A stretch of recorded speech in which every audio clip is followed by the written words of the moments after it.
Okay, hello, good evening, and happy Father's Day. You are tuned in to the BCSN SportsWrap alongside A.D. Drew. I'm Brian Fulford. Drew, happy Father's Day to you. Happy Father's Day to all the daddies and fathers and coaches and the male mentors and I thought all you were that going to good say the stuff. mailman. The what? The mailman.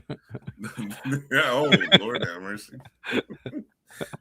Being ugly already. No. Yeah, happy Father's Day to you all. Happy Father's Day to everybody in the chat. And, yeah, exactly.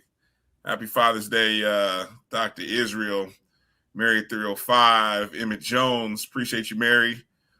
Emmett Jones checking in. Good to see everybody. Folks are slowly rolling in. Yes, I did, Emmett. Yes, I did. It took me two days, but I finally did finish it. My whole yard, front and back, are cut. Why does it take you 2 days, Drew? Because the rain will come in before I could finish, Brian. Your yard's that big? No, it's not that big. That's the sad part about it. But when I get home, obviously I'm not gonna cut it when it's 90 degrees outside in Atlanta weather, Brian. So you wait till it's cool. And when you get started, then the rain comes.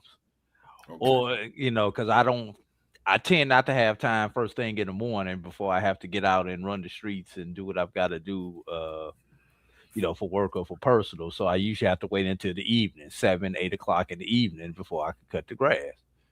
And then, of course, you fighting rain and darkness at that point in time. Although today, Brian, is the longest day of the year. It is, exactly. Yeah. I finished yesterday, the second longest day of the year. Well, do you know what we're also in, Drew? Hold on, let me pull it up because I pulled it up on my Instagram account. Did you know we are in the palindrome? What the hell is the palindrome? The palindrome dates of June. Okay, so today is 6/21/26, right? Okay. So 6/21/26. All right, I get it. Well, you can go either direction and it'll be the same number. I get it. Yeah, and that actually started yesterday and it runs all the way through the 29th. Yeah, I mean, 6, it's what it is. So that's called a palindrome. Well, you know what else, Brian? Since we're talking about dates, you know what happened 32 years ago this week? Are we talking this week? Because a lot of things happened. 32 years. What famous thing happened 32? What famous series of things happened 32 years ago this week on one particular day? Well, are you referring to the OJ, the Bronco chase? Yes. 6/17/94. Ah, I'm gonna throw one. Okay, so since you brought that up, you know what happened on obviously not June 19th, 1865, but June 19th, 1865, but June 19th, 1986. Do you know what happened? No. I think it was 86. Yeah, it was 86. Besides, 40 years. I had just graduated from the 8th grade. There you go. 40 years. Lynn Bias. Ooh. Yeah. Ooh. Yeah. Been 40 years. Wow. I wouldn't have got that. And Brian, since we talking about all this kind of stuff, you know one thing we have not mentioned, Brian? What? It's Black Music Month, man.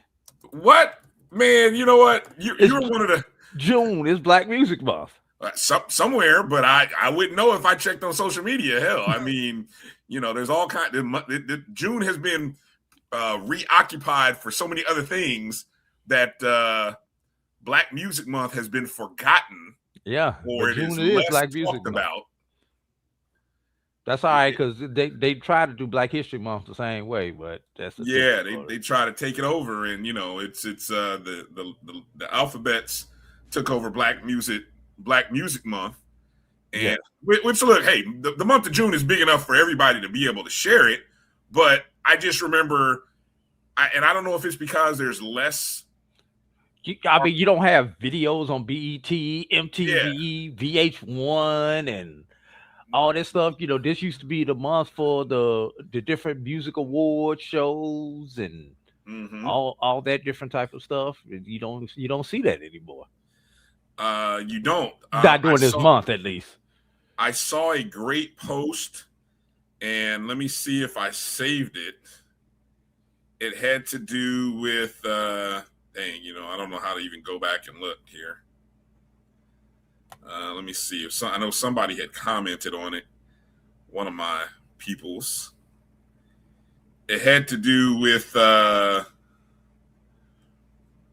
Billboard's top R&B. Hold on. I know where it is. Instagram has so many levels to it nowadays. Oh my God! I got to remember where I you need Chat GPT to find anything on Instagram now. Okay, here it is. That's my favorite group of all time, by the way. Well, you can hear that. Okay, so that's good while that plays in the background, because Billboard staff said that the number one R&B group of all time, Drew, was the Elements. Earth, Wind, and Fire. See, I got good taste. You agree? I definitely agree, because they cover all genres. I do too. Thank you, Mary. The BET Awards show is June 28th. Okay. Good. I feel like the BET Awards needs to be like in the early part of June, maybe the middle of June, to remind people. But so here's the top 10. Now this is according to. Can I ask you a question before you go down to the top 10? Yeah.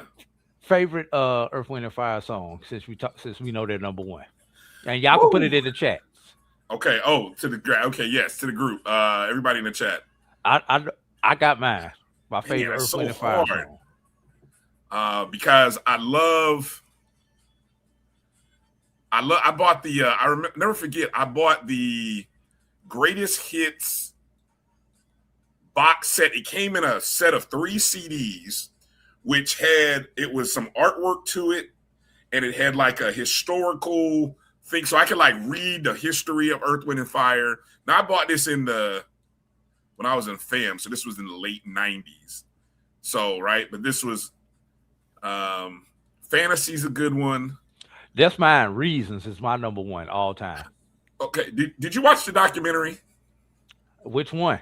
The most recent documentary that Questlove created for HBO. No, I haven't seen that yet. You got to see it because he breaks down. Well, not he, but Philip breaks down that Reasons is not the song that I think a lot of people attribute Reasons to. What when you hear Reasons, what do you think Reasons is about, Drew? It's a love song. Okay. I want you to watch the documentary. It is Okay. it's not a love song like that. Well, and if you I know how I used it. Well, see, did you use it at a wedding? Because No. you would be wrong if you use it at a wedding, according to. But no, it is.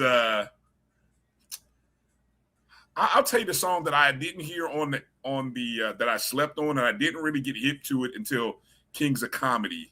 It was Love's Holiday. Love's Holiday that was probably originally not one of my favorite songs, but after I heard it in the Kings of Comedy, and then I went and listened to the whole song, I was like, oh my God, why was I not put on? Like, this was the song instead of Troop Spread My Wings that I should have been playing in the background when I was talking to old girl. That's the song that I should have been playing. Bryan, not Spread My Wings and Fly Away. Your parents didn't play music on the hi-fi in the living room when you was growing up, did they? No. Okay, see, that's the difference. This is the conversation I had to have when they weren't around. And I had the tape cassette, and I was talking in the background. I was playing. Yeah, no. But Love's Holiday, if I'd have known about Love's Holiday back then, that would have been playing in the background. Come on now. If you didn't play background music when you were talking to a girl, was it just me? Was it just me? I couldn't have been the only one. Look, man, my first mixtape was a slow jam tape. Okay, thank you. Yes. Yes. But keep going down that top 10, man. I'm curious. Okay, here's the top 10. I already spoiled it and told you who number 1 was. But number 10, according to Billboard's 50 Best R&B Groups of All Time, number 10 is Destiny's Child. Okay. Number 9, Boyz II Men. Number 8, New Edition. Right, New Edition's 8. 8? Okay? That's 8. it? Hey, hold on, watch it. Hold on, let's see. Number 7, the Jackson 5. Again, these are 50 best R&B groups of all time, according to Billboard staff. Number 6, Parliament Funkadelic. Number 5, The Supremes. Number 4, the Isley Brothers. The Isley Brothers, number 4. Okay, here we go. 50 best R&B groups of all time. Number 3, Sly and the Family Stone. Number 2, The Temptations. And number 1, Earth, Wind, and Fire. All right. What do you think? Is there anybody that was not in the top 10 that either surprised you, or are you like, hey, where is so-and-so on this list?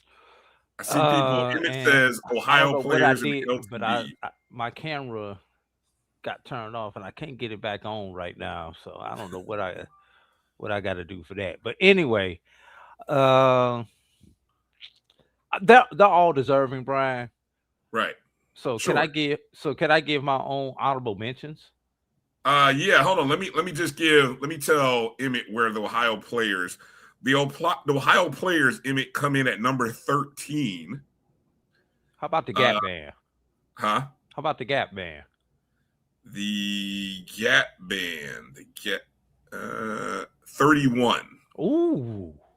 31. Frankie Beverly and Maze? 14. Maze featuring Frankie Beverly, 14. Okay. Let me see. The mint condition. OJ's. Number 12. Who's number 11? We done went 12, 13, 14. Who's number 11? Female group. From our era in college. SWV? Nope. The other one. In Vogue? Nope. This group ranked higher than both SWV and In Vogue. 3-woman group. 702. I'm sorry. That tickled me. 702, really, Drew? I'm trying to guess. TLC? Yes, TLC. That R&B? That would be more hip hop than R&B. No, they were R&B. Drew said 702. I don't even think 702 is on the top. No, they're not on the top 50. That's funny. I'm sorry. 702. Oh man. I mean, they had a good little run, but I don't think TLC's too high, says M Ford. Sade. Now remember, Sade. Oh, I lost Drew. He's going to log out. Sade is a group. Remember, even though the lead singer is named Sade, but Sade is a group. They come in at number 16. Let's see. I'm kind of surprised the Four Tops come in so low at number 18. But let me see. The Supremes, again, the Supremes were number 5. So I saw Israel ask where Supreme. So again, the top 10 was Earth, Wind, and Fire 1, The Temptations 2, Sly and the Family Stone 3, The Isley Brothers 4, The Supremes 5, Parliament Funkadelic 6, The Jackson 5 7, New Edition 8, Boys to Men 9, Destiny's Child 10. I think Destiny's Child is the reach. I think No Edition needs to be higher. I do too. They're like 40 years. 40 years, yes. And that's one of the top selling, if not the top selling. Well, look, I would go so far and say they should be top 5 at least. Think about decades. If you think about decades, right? I would say I may be showing. I don't know my age here, but the Temptations. Would you say the Temptations owned the what? 50s, 60s, and 70s, and the Supreme. The 70s, really? Yeah, okay. Temptations were in the 70s. I don't know about owned it, but they were still hot in the 70s, 60s, okay. 70s, and the 80s. The Supremes, the 60s, right? Yes, they started late 50s. Sly and the Family Stone, 70s, right? Yes.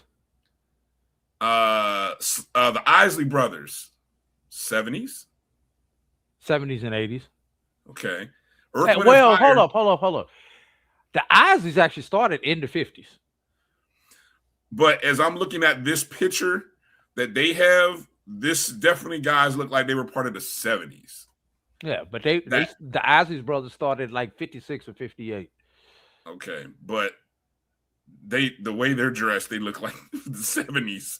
I mean, that's when they hit the highest, was in the 70s. Yeah. Yeah, I think, really seeing Boys to Men and Destiny's Child in this recency bias. I think there's a little bit of that.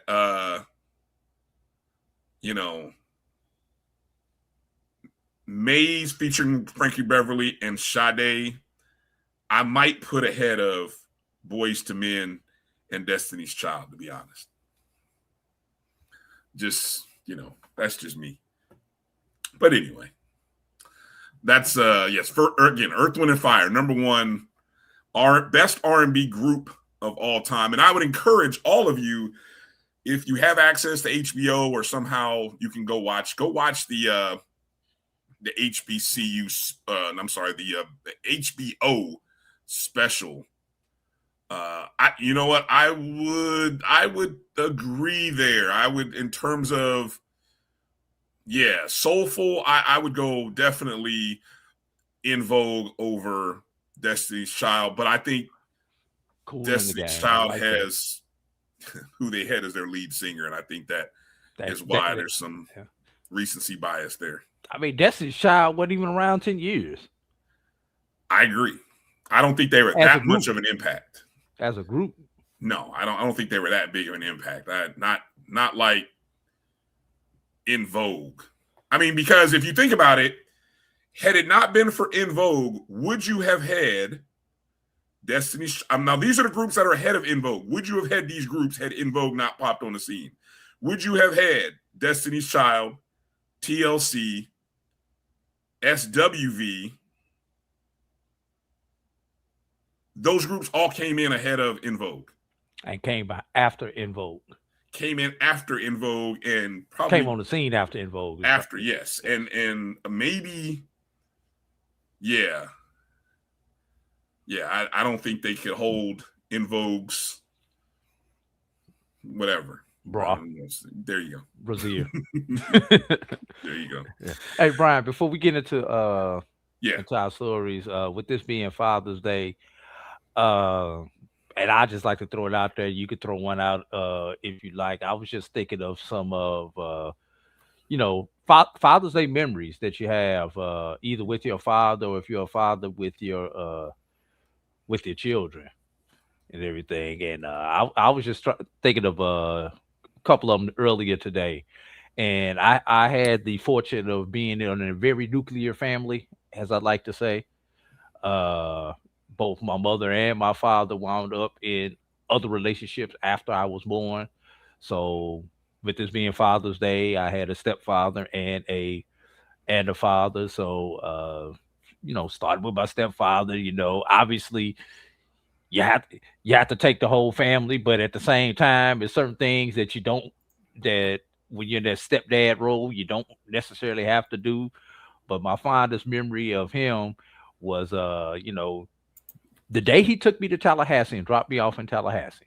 Now that might sound like a bad thing, but the fact that this child that's not his, that he helped get to school and got me along the way, money, paid for the trip, the whole 9 yards, with my mother and my brother, took me down, helped me get set up, first time freshman, there's 20 million things you got to go buy. You make the Walmart run as a freshman and everything. So just him doing all that kind of stuff, and that might be why I'm so deep into music, Brian, is because of him. Since we on this subject, because he in St. Louis, he had one of the largest cover bands in St. Louis that he sang in for 30 plus years. So really? I think that's why I get my knowledge of music from, because they used to be playing music all the time as I was growing up. You know what I mean? And then with my father, and I actually, it involves my father and my son at the same time. Two of them. One, the fact that when I was coaching the AAU basketball team, my father was my assistant coach on the team that I coach with my son playing. Oh wow! So yeah, that was cool, and you might remember this one, Brian, back when the Black College World Series, the year we did it in Montgomery. Yeah. And my son was working on our crew. I think you were calling the games there. My son was on the crew, but I don't know if you remember, my dad was there in the stands as a fan. And I do remember that. Yes. Right. And of course, you know what they have to do. They gonna buy one of everything that you're selling just to support you. But at the same time, they're gonna pull you aside and tell you everything you need to be doing also. Like, I got it, Dad. I got it. We got it. Thanks for the advice. We got it. So yeah, just a couple of memories. Since it is Father's Day, it makes you go reflect. And while my father is still here, my stepfather has gone on to glory. So I'm most appreciative for all of the various sporting events that my dad took me to. And I think he always impressed upon me, because he didn't have anybody that took him to those type of events when he was growing up. So my father was very intentional about taking me to certain things. Like, fortunately, having the Indiana Pacers, we would go we would go and be able to go. This was back in the day before security got really ramped up. Like you could get there early enough that you could go walk down to the court level and watch the guys during shoot around and take pictures and maybe get an autograph or two. And then we would go like walk all the way up to the upper mezzanine. But with the $5 seats that you paid for. Right. Woo, that was a walk. Boy, but I knew pregame we got to go near the court. You can't do that today. Today, they know. Look, you say, so, where are your tickets at, son? No. You can't go out. No. You escalator over there. You don't belong down here. You go up there. But anyway, I remember those moments. Like I'll never forget. The one time I've only been, you know how much of an Indiana basketball fan I am. I've only been to Assembly Hall where the Hoosiers played one time. And that was when I played hooky. Well, put it like this. Okay. I was playing on our middle school basketball team. Now, unfortunately, I was a bench warmer this year, right?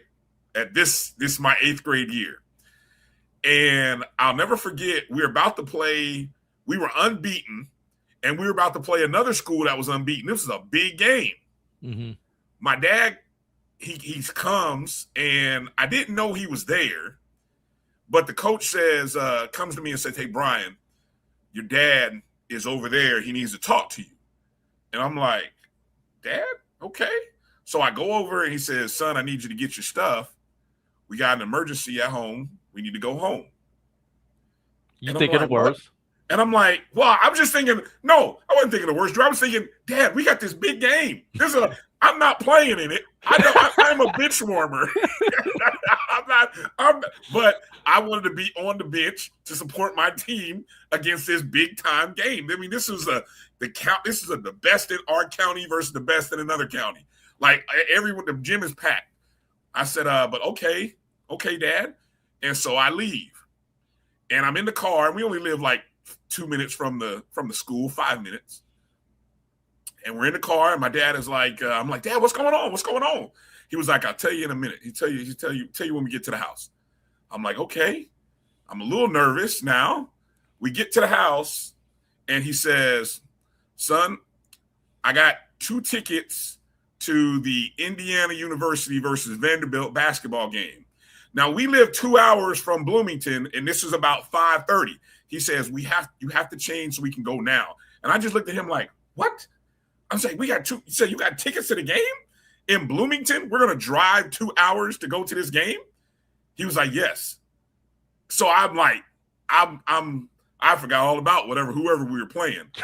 I run upstairs, go get on my little IU sweatshirt, and we're in the car. Boom. And I still have this picture to this day of me, because Dad, he was a photographer, and he took the photo of my dad and me after the game when it's kind of cleared out a little bit in the bleachers, and I'm standing there, and he gets the picture of me, and in the background you can see the 5 banners and everything in the background. And I never forget that.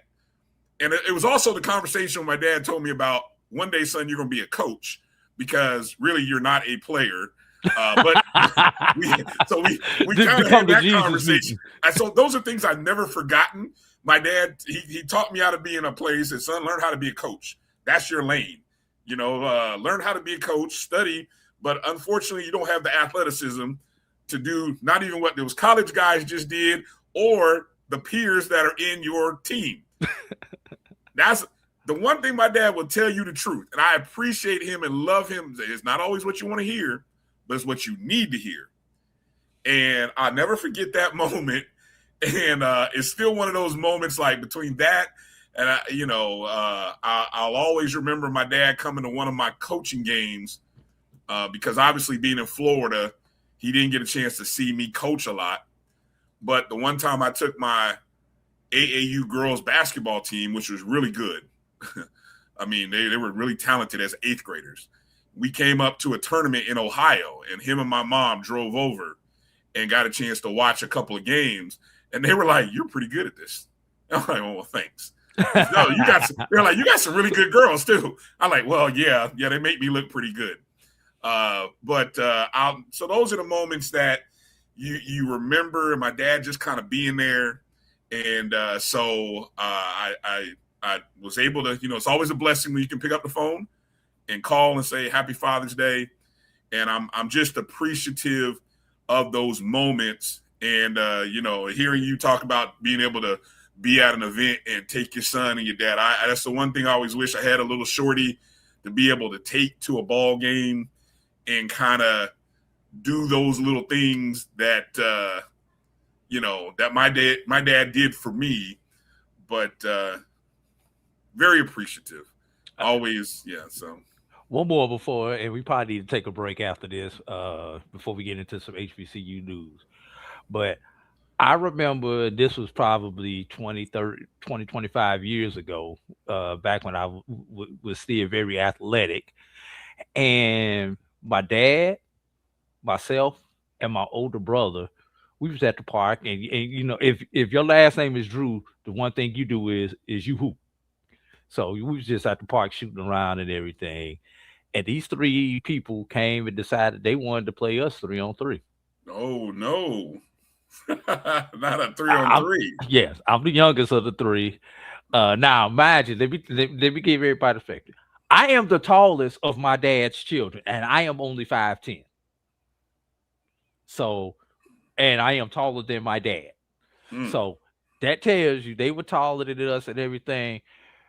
And my brother was a hell of a point guard. He unfortunately streets caught up with him a little bit when he was coming out of school. Plus, at about 5'8", nobody was really looking at him and everything. Same thing with me. Nobody wanted a 5'10" point guard who couldn't shoot. So bad combo. Back then it was a bad combo.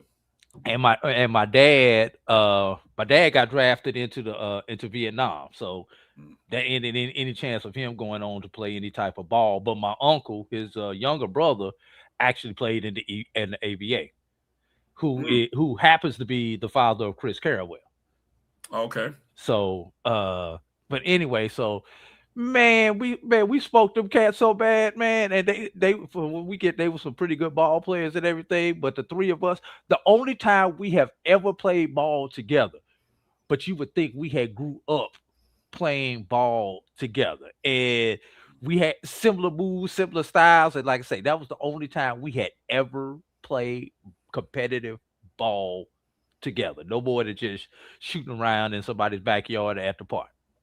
Did somebody hit somebody with a backdoor cut? That's all I want to know. Yes. There it is. Yeah. That's how you know you on the same page with somebody. And that was back in my jumping days, and somebody missed one, and I caught it off the rim and threw it down and everything. That was back when I could jump.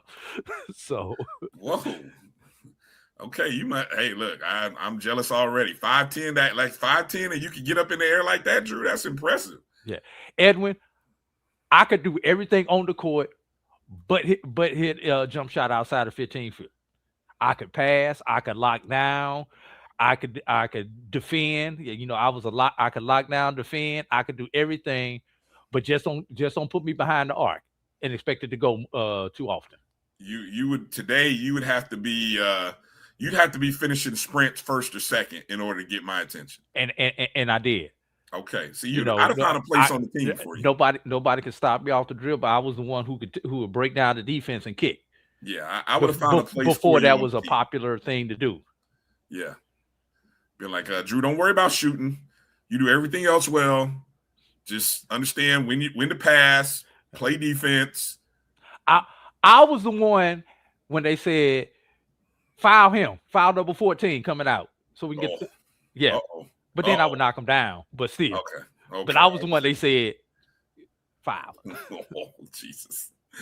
All right. Yeah, there it is. Emmett said that made you a good coach. Exactly. I'm telling you, those who can't play coach, and we become pretty good at it. Exactly. Now, no, all credit to those who played and are good coaches. But sometimes those of us who could not play, we became pretty decent coaches too. And some who could really play some ball are terrible coaches. Yeah, there you go, right there. I guess it works both ways because there's some who couldn't play and they're bad coaches. So there we go. All right, let's take a break. First, then finally talk some HBCU stuff, man. We spent a lot of time. Speaking of basketball and coaches, there's an HBCU that's making some noise this past week. We're going to find out what does it really mean to be a general manager at the collegiate basketball level. We'll find out after this break. You're watching the BCSN Sports Wrap right here on the Black College Sports Network. Hang tight with us. We'll be back in just a moment. If you've ever told yourself, I want to get into real estate but don't know where to start, here's something just for you. From Friday, July 31st to Sunday, August 2nd, the Learn Real Estate Fast Masterclass is coming to McKenzie Office Park in College Park. You'll learn wholesaling, commercial investing, and how to purchase property with zero money or credit. I can tell you, education and access are everything. This masterclass is designed to give you both. Whether you're brand new or ready to level up, this is where you start making real moves. Enjoy free lunch, free study materials, and receive a certification of completion. So don't wait. Seats are filling fast. Do not sit on the sidelines while others build wealth. Take that first step toward ownership and legacy. Get your tickets now at learnrealestatefast.com or tickpick.com. For more information, call 678-859-3303. Master the market, build your legacy, secure your future today.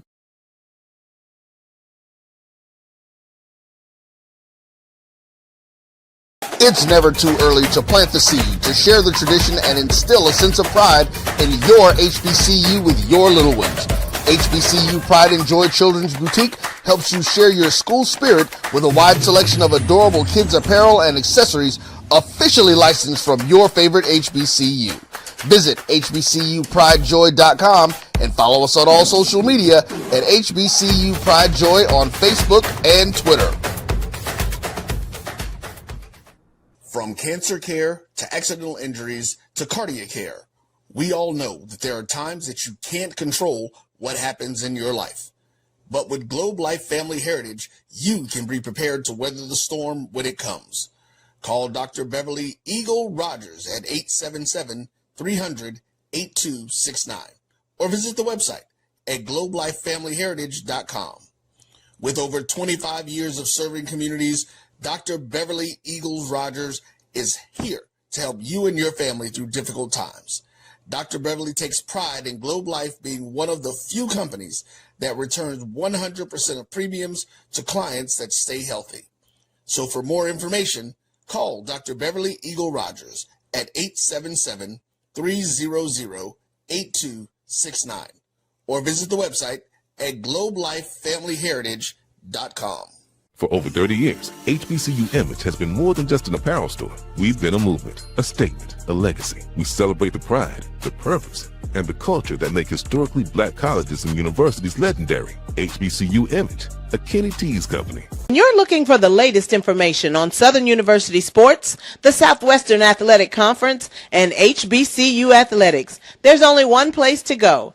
Tune in to the Carlos Brown Show, exclusively on the Black College Sports Network.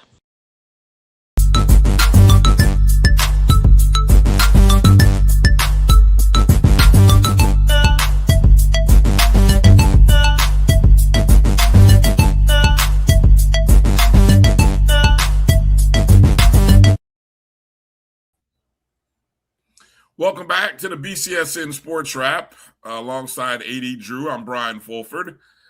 We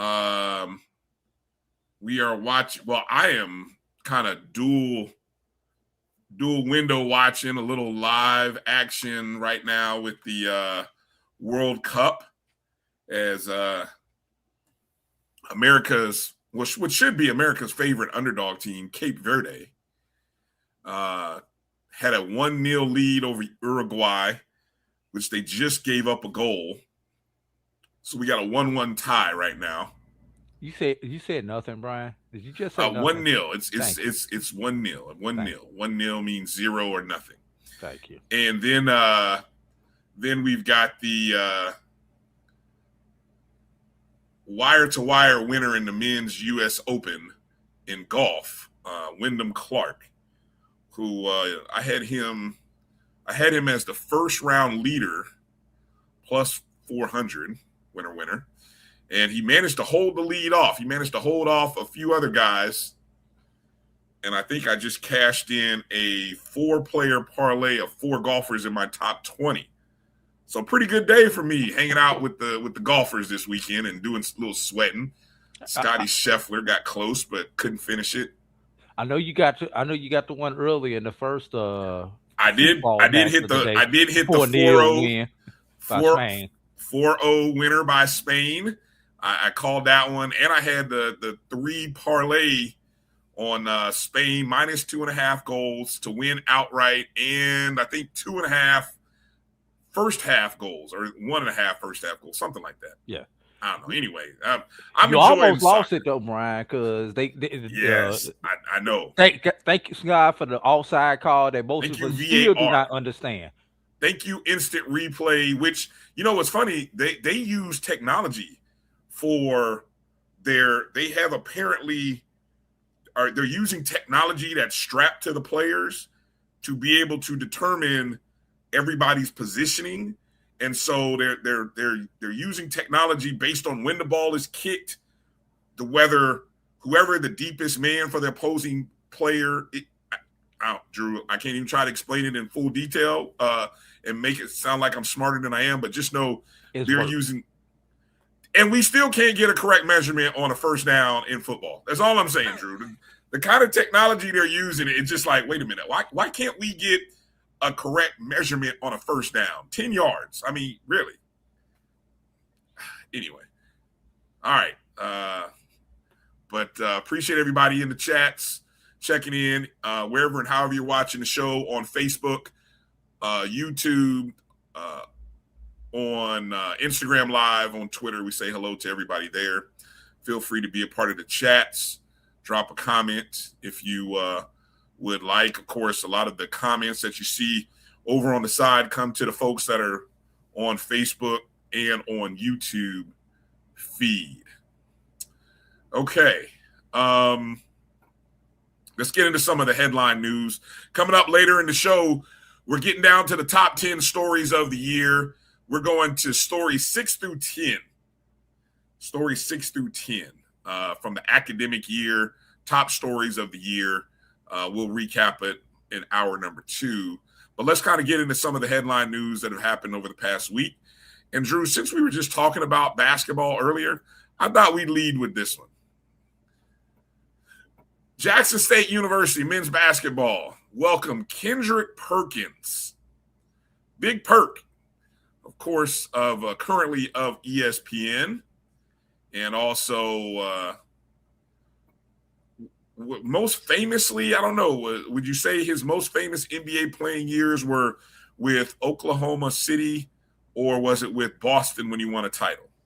He got his ring with Boston. I'm going to always lean towards the ring instead of the finals appearance that he had with OKC. Right.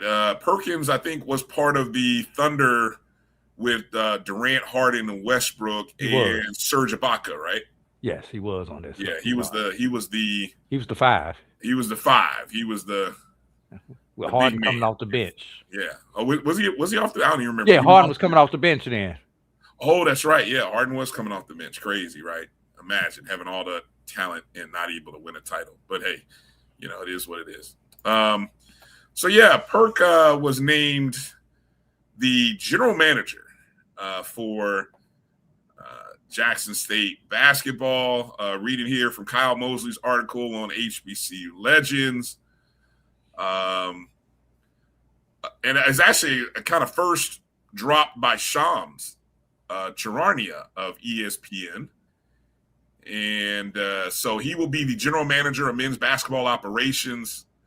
Ashley Robinson, the vice president and director of athletics, confirmed that Perkins' post with HBCU Legends on SI. Apparently, Perkins and head coach, will be first-year head coach Trey Johnson, have a connection through their agents. And that is sort of how the conversation began, according to the article.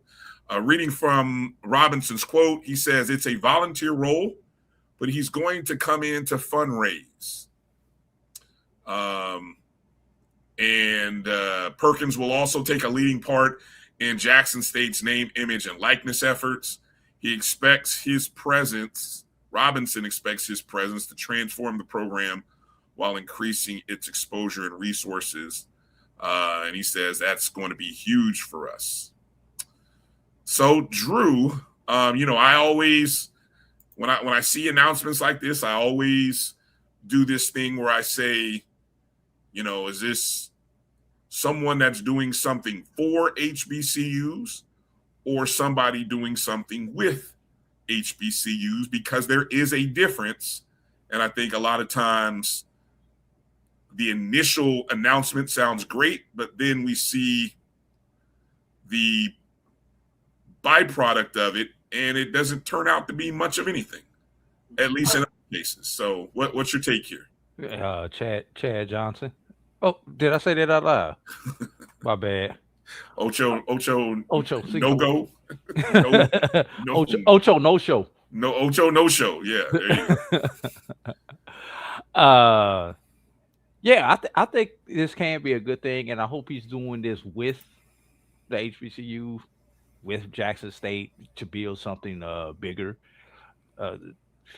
This is a volunteer position, so obviously you may be limited on what he can do, but him out representing Jackson State, specifically in basketball, the ability to make money, and I don't think you got into it, Bryan, the fact that he's working with Jackson State to do something with their journalism program.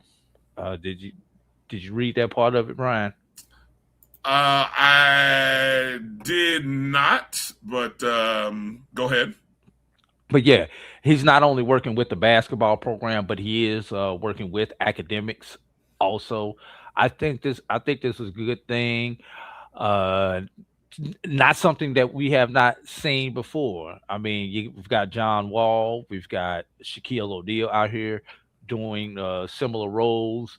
So I'm assuming this is similar to the ambassador role that we saw a lot of people doing in football, or supposed to be doing in football, where they're representing, helping raise money, helping take care of some of the holes with the team. But the NIL component, if they're able to, under the current rules, because I say under the current rules, because this thing is changing every day with these different this different legislation, but go out and help get that pool of money, so that when you have a student athlete that you want to come to your school and he say, I need X, we actually have the pool of money so that we can make the decision, not say, hey, this is all we got. So I think it can be a good thing. It's an interesting story arc for Perkins, and for Jackson State to lean on Perkins. I mean, I would say you just come out of having Mo Williams as your head coach. And I would say on the spectrum,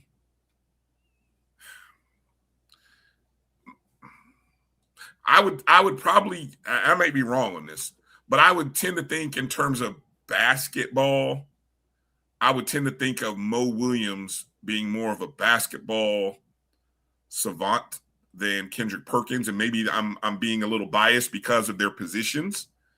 But I mean, Mo Williams, he played over a decade in the league, won a title with the Cavaliers, obviously, and had a little closer ties to Jackson State and Mississippi than Perkins. I think Perkins, if I was reading his bio correctly, is where is he? I saw it earlier.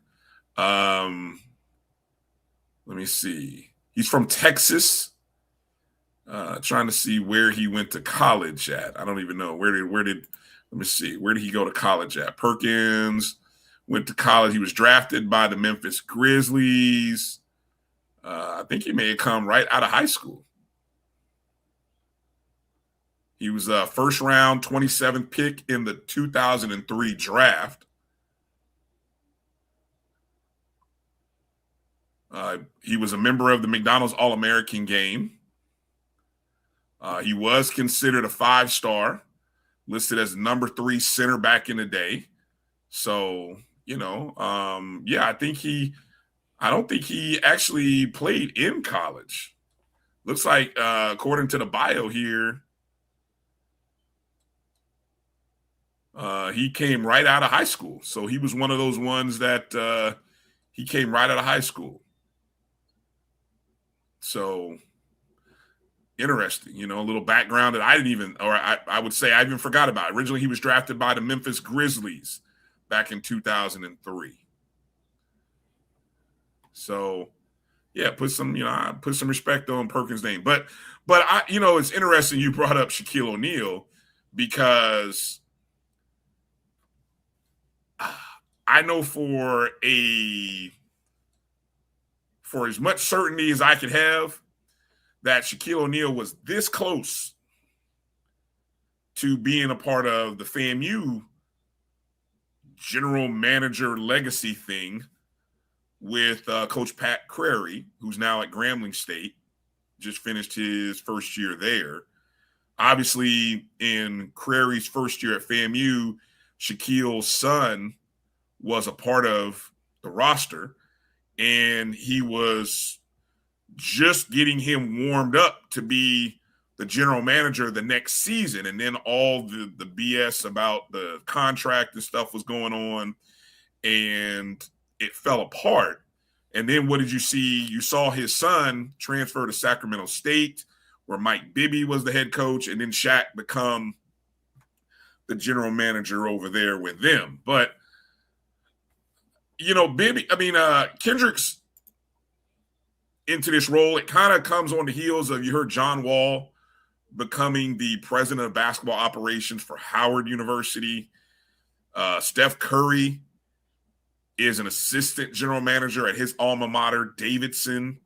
Trae Young, also in a similar role at his alma mater, Oklahoma. So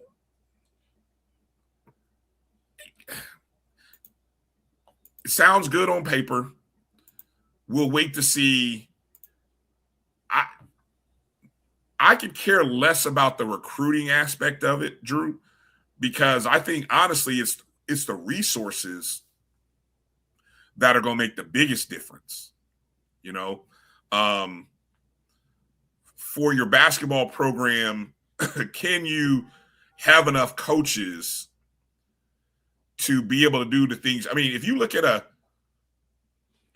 real, and I say a Power 4, Power 5 college basketball program, you'll see about 5 to 6 assistant coaches, and then you have other staff people.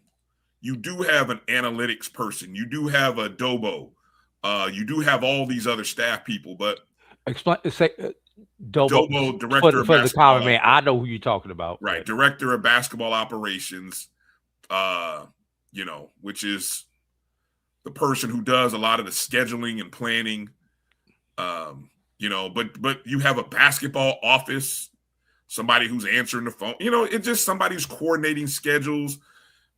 All of those things that when you're at some of our HBCUs, you only have 3 guys. You don't have a player development person. Yeah, slash assistant coach slash player development slash head recruiter. So so it's like, if Kendrick Perkins brings in the kind of connections and resources that allows the Jackson State staff to increase, which allows them to do more for the players, then it turns out to be a win-win.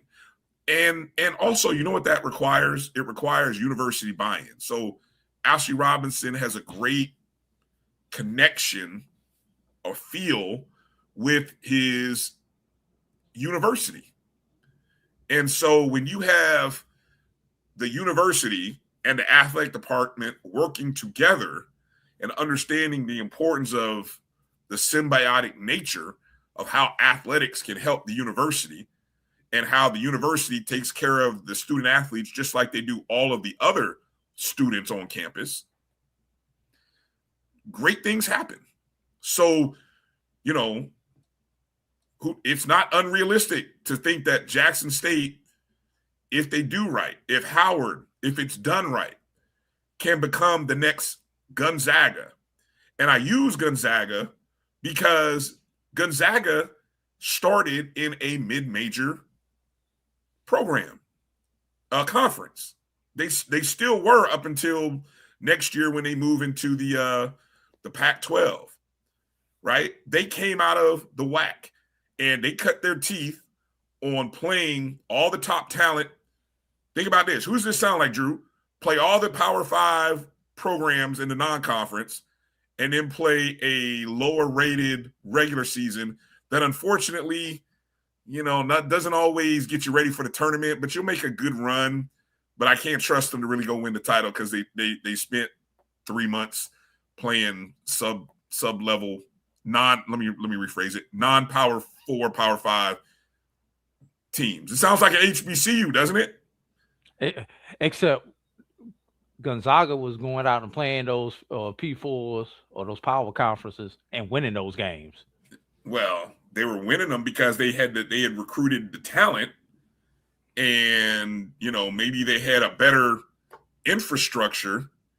And so if everybody, if Jackson State, if Howard, and whomever else, it's the same thing I remember hearing, baseball coach, friend of the program, Johnny Hernandez, tell me about Bethune-Cookman baseball.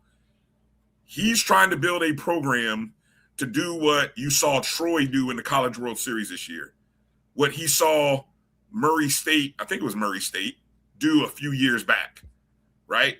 It's possible. It can be done. Gonzaga is a great model, but you got to have university buy-in, the HBCU university buy-in, which unfortunately some schools don't have. So good luck, Jackson State, and good luck, Kendrick Perkins. Good luck, Trey Johnson, head coach. We'll see how it works out. If anybody gets this right based on past performance, it will be Jackson State. You think Jackson State will get it right? I'm just saying, based on what Ashley Robinson's track record and what he has done so far, if anybody's go get it close to being right, the trend tends to lean towards Jackson State getting it more right than this thing blowing up in their face. Okay. That's fair. All right. We'll go from there. We'll see how it rolls. All right, let's go to another piece of news, Drew, that's a little close to home for you. The Toyota partnership with ESPN Events, and they will be the presenting sponsor. Toyota will be the presenting sponsor for the Cricket Celebration Bowl and the Cricket MEAC SWAC Challenge kickoff. That was announced earlier this week. Toyota signed a 3-year agreement with ESPN Events to be the presenting sponsor for the Week 0 contest known as the Cricket MEAC SWAC Challenge kickoff. Now, what's the official saying, Drew? Because it's presented by Toyota. Presented by Toyota, as well as the Cricket Celebration Bowl, presented by Toyota. And they will also become a sponsor of the Red Lobster Band of the Year competition. No name added. And I think that I also read that the halftime show. The Toyota halftime show. So. And the Champion Circle. Let me get that one right, because there's a portion of the Champion Circle that they presenting sponsor of the Champion Circle, presented by Toyota. Yes. Which, if you're not familiar with, that is the three that is the winning coach, the red jacket that the winning coaches wear. So yes, and Celebration Bowl Hall of Famers also inaugurated in that one. Let's see. Reading from an article here, also on HBCU Legends, Toyota framed the commitment as this 3-year agreement allows us to build a meaningful presence across the HBCU football season, from the Cricket MEAC SWAC Challenge kickoff to the Cricket Celebration Bowl while recognizing the culture, leadership, and excellence that define Black college sports. That is from Andrew George, the Senior Analyst of Community-Based Marketing at Toyota. John Grant says Toyota's investment in these properties represents more than a sponsorship. It is an investment in the institutions, traditions, and communities that make HBCU athletics so powerful. Well, Drew, anything you want to add? It's pretty big. It's humongous, Brian. Yeah. When you think about with all the competition that you have, let's just start off with the week 0. All the competition on week 0, and you've got an entity as large as Toyota who wants to attach their name to this. That ought to tell you something about the value of the Cricket MEAC SWAC Challenge kickoff presented by Toyota has in week 0.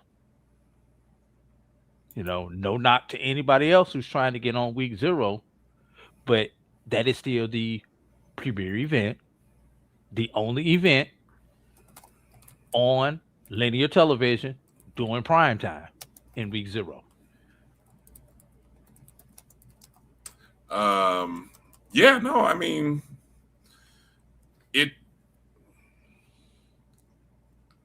I don't know. I can't poo-poo it. I mean, it's a good move because it does say, we're here for another 3 years, which I believe we know the teams for the next 3 seasons, correct? I think the next 2. I don't know if the 3rd season has been announced publicly yet. Okay.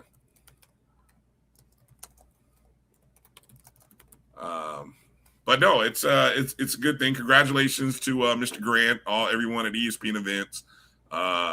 Drew gives you a little security over the next 3 years. All that good stuff. Shit, I still got to perform. I don't know what you're talking about, man. Oh, excuse me.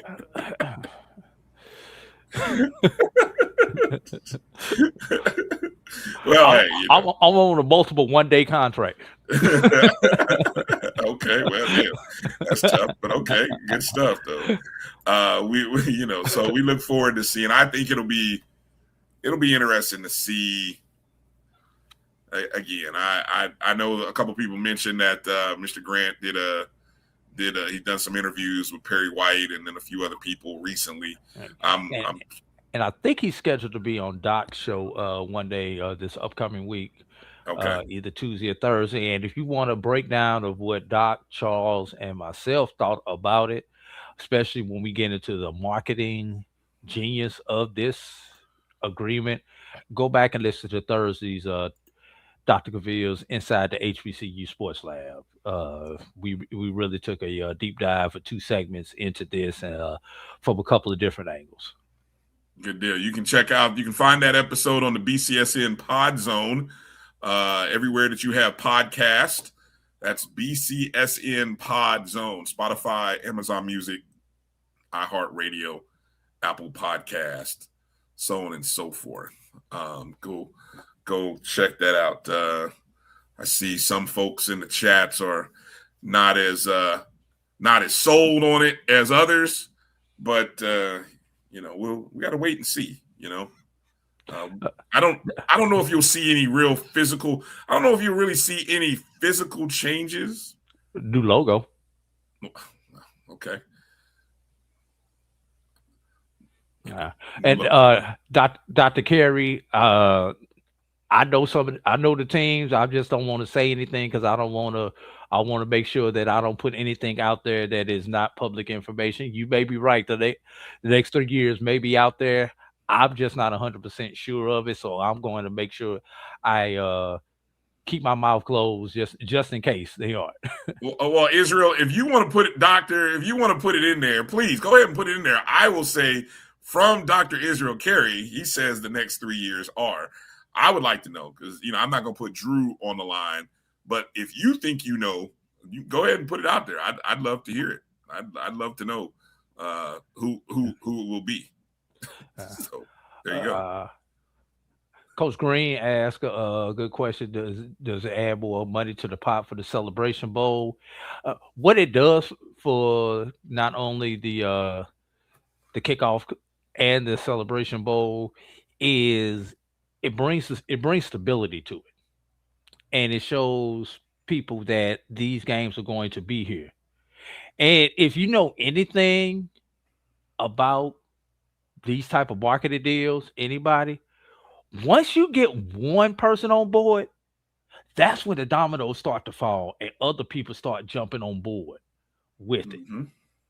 Which, going back to Coach Green's question, ultimately that's what the long-term goal of all of these sponsorships and marketing agreements are, is to not only money but increase the fan experience and the student athlete experience surrounding these events. And that's just not with the ESPN events, but anybody who's putting on these type of events. That's why you're going out and raising the money and signing these type of agreements. There we go. Good stuff. Good stuff. Can we move to another story that came out this past week? Yeah, you piloted in the ship, so I'm just following your lead. What does it say? I would like to see a Celebration Bowl rematch from the X-Wax Challenge. I don't know. So what do you want? You want to see what? You want to see Prairie View and South Carolina State to kick off the season? Where's the fun in that? Where's the fun in that? You know, because I want to see them again in December. It's hard that you can't replicate that because obviously players don't, you don't have the same returning players. I mean, true, the coaches remain the same, the names of the universities, the fan bases, but the true element of what made that game special, the players, they aren't the same. They aren't the same. So I mean, it was a one moment in time thing. I agree, Drew. Now, if you get a repeat in December, I like A&T and Alcorn for a couple of years in a row there. That was special because there's some work to get back. I always say, and I think what I've learned, the one thing I will say I've learned about sports, and as you get older, you appreciate.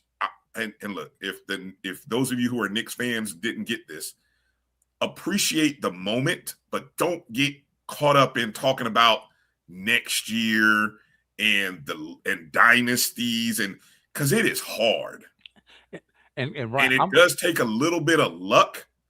And yes, you can make your own luck, but when they say preparation meets opportunity, sometimes that is the luck. I mean, it is hard to win a title, and it's hard to get through a whole season and win a Celebration Bowl. So celebrate the moment when you got it for as long as you can, and then let it go. Yeah, let it go. I will say this, Brian. Having been with a couple of championship teams, going back to my coaching days, one thing I always believed of, like you say, celebrate the moment. I would wear that ring up until the next season started. Oh yeah. Once the season started, practice first day of the new season, I put that ring up. Yeah. New team, new season. That's memories. Exactly. I mean, it's over. It's good to look at on a shelf, or for others to look at, but that's it. Exactly. It's the reward. It's the reward for all the work that was done. It's a conversation piece for everybody else. Yeah, exactly. Yeah. Exactly. Okay. Tennessee State was in the news a couple of weeks ago, and I don't know if we have heard much of a follow-up regarding Tennessee State after several coaches sent a letter to the president with a vote of no confidence, or, expressing their no confidence in the leadership under Dr. Mickey Allen. I did see that Reggie Barlow appeared on The Uproar, which is the I told you guys a couple weeks ago to go check that show out. Those guys are deeply connected to Tennessee State, and they had Barlow on the show this past week. I have to go back and watch it because I'm very curious to see if what they get into. Obviously you can't hide, and they don't seem like the kind of guys that would duck smoke. So I'm very curious to see. And obviously Barlow doesn't duck smoke either if he's willing to put a letter out and put his signature on the letter. Yeah, I mean, he ain't ducking no smoke either. So I'm kind of curious to see. But I'm reading the article here from HBCU Sports. Chris Stevens writes that Tennessee State hockey program in danger of folding before playing a game. Yeah. Wow. I don't know who mentioned that about 3-4 weeks ago, Brian, but I asked that question. I'm just saying, man. I think I asked that question. Yeah. TSU interim president Dwayne Tucker told The Athletic that the university is evaluating whether it can move forward with the men's hockey program, which was announced in June of 2023 in partnership with the NHL's Nashville Predators. A final decision could come within the next month if sufficient financial backing is not secured. Tucker said, quote, "I can tell you we're not going to move forward with the hockey program if the sustainable funding is not there. Unfortunately, there's no funds through 2030 that we can provide to a startup program." The Tigers hockey program was scheduled to debut in the 24-25 season as a club team, but it was pushed back to the 26-27 season, that's this upcoming year, due to a lack of funding. Can I break that down in simple terms, Ryan? Or Please are you do. through? I'm gonna stop there and please add, because I'm gonna see if I can find another interesting nugget in the article. But go ahead. You know what that means in layman's terms, Ryan?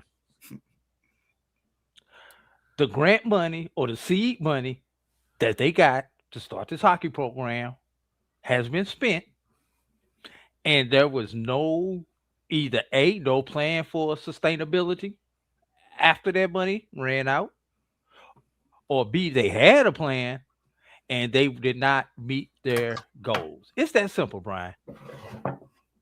And you see it not just with this type of program, but anytime you see these community grants or anything else, it just in general life, the government will give you a grant, or a corporation will give you a grant. They give you a 2-year or 3-year grant, and just about every grant application I ever filled out, Brian, there was always what are you going to do to sustain this program when we don't give you this seed money, $50K, $100K, whatever the money is? Can you go out and get the money?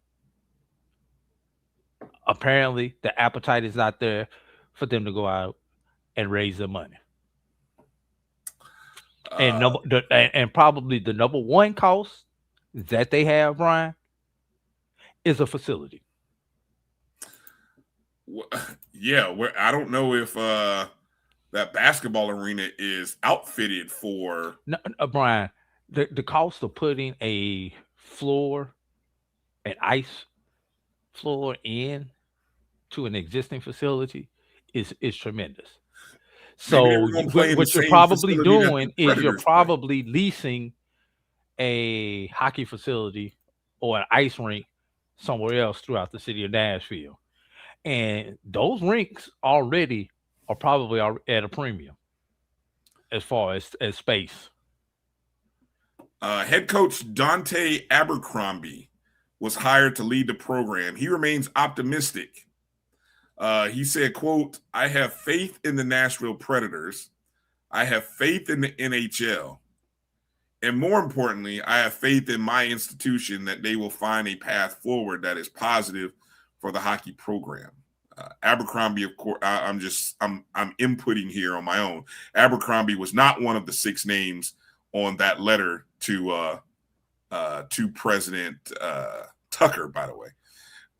Abercrombie noted that annual operating costs for NCAA Division I hockey programs can range from $900,000 to $3 million, excluding scholarships.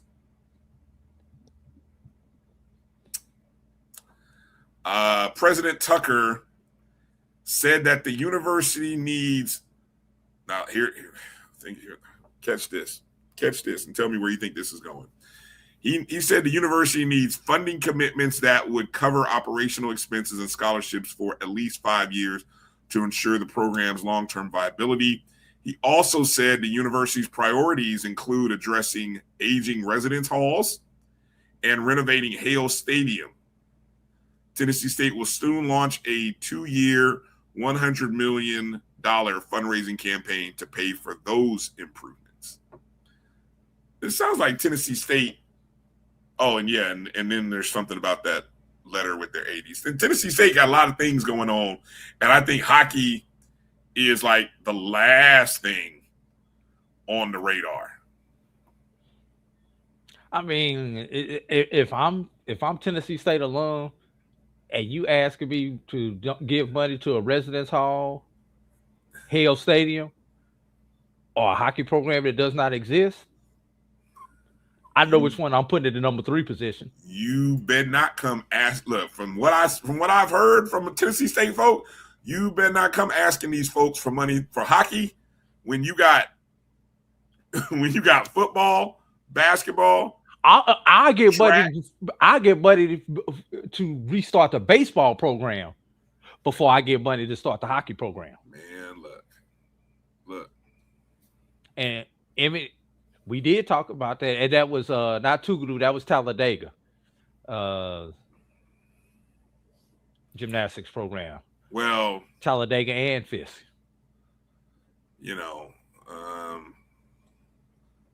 These great plans.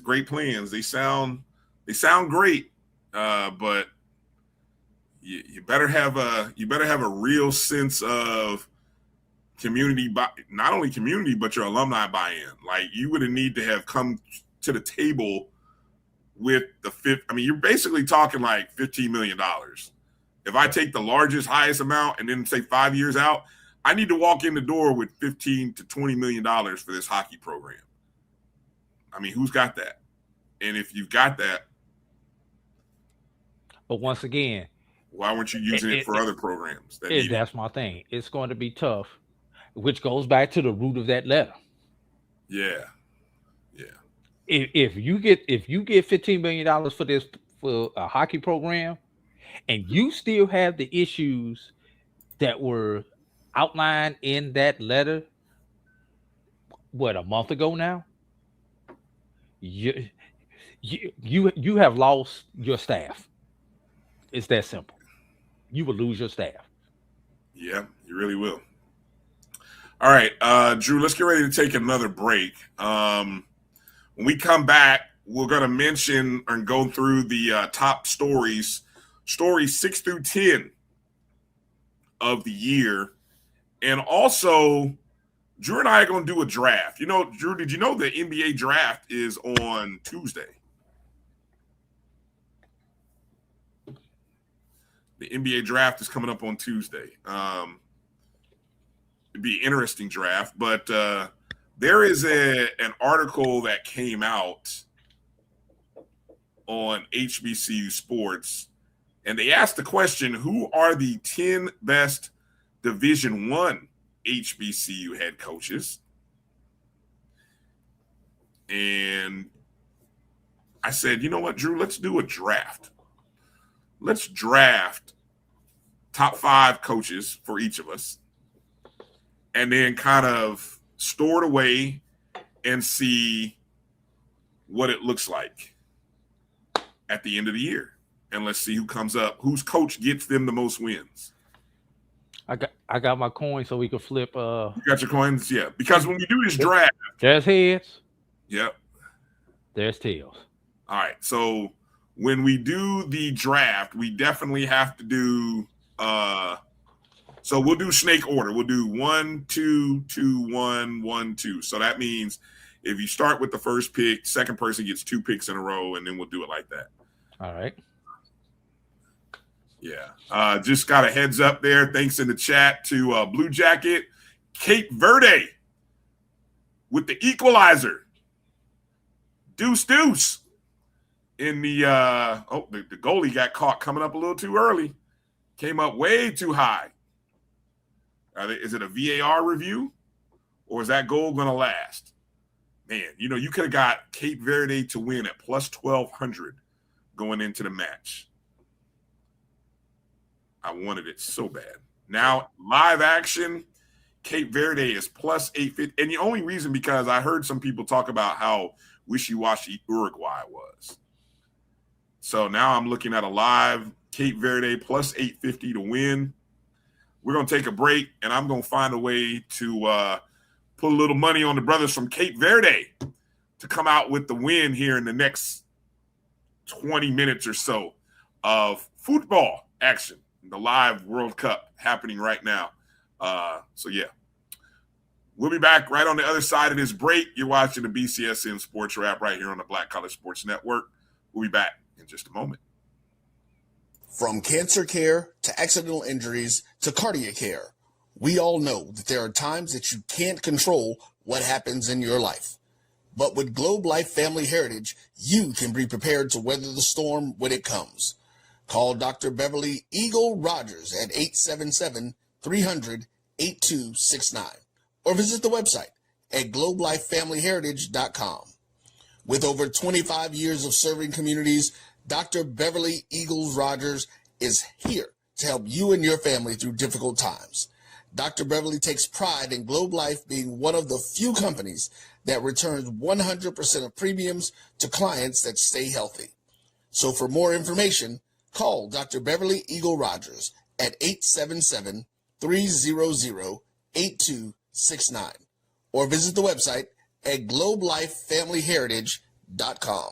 If you've ever told yourself, I want to get into real estate but don't know where to start, here's something just for you. From Friday, July 31st to Sunday, August 2nd, the Learn Real Estate Fast Masterclass is coming to McKenzie Office Park in College Park. You'll learn wholesaling, commercial investing, and how to purchase property with zero money or credit. I can tell you, education and access are everything. This masterclass is designed to give you both. Whether you're brand new or ready to level up, this is where you start making real moves. Enjoy free lunch, free study materials, and receive a certification of completion. So don't wait. Seats are filling fast. Do not sit on the sidelines while others build wealth. Take that first step toward ownership and legacy. Get your tickets now at learnrealestatefast.com or tickpick.com. For more information, call 678-859-3303. Master the market. Build your legacy. Secure your future today.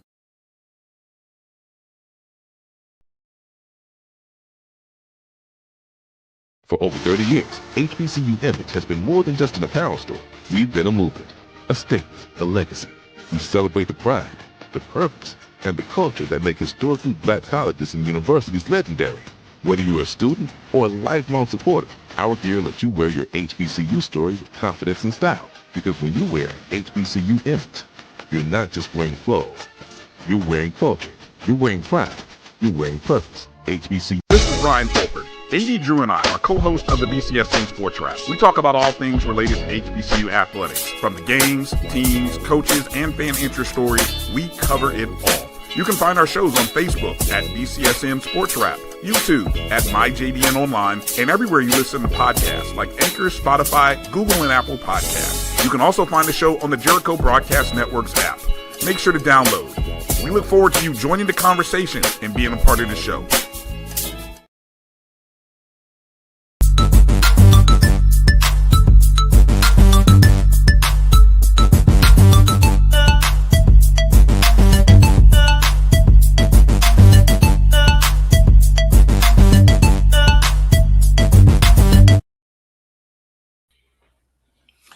Welcome back to the BCSN Sports Wrap.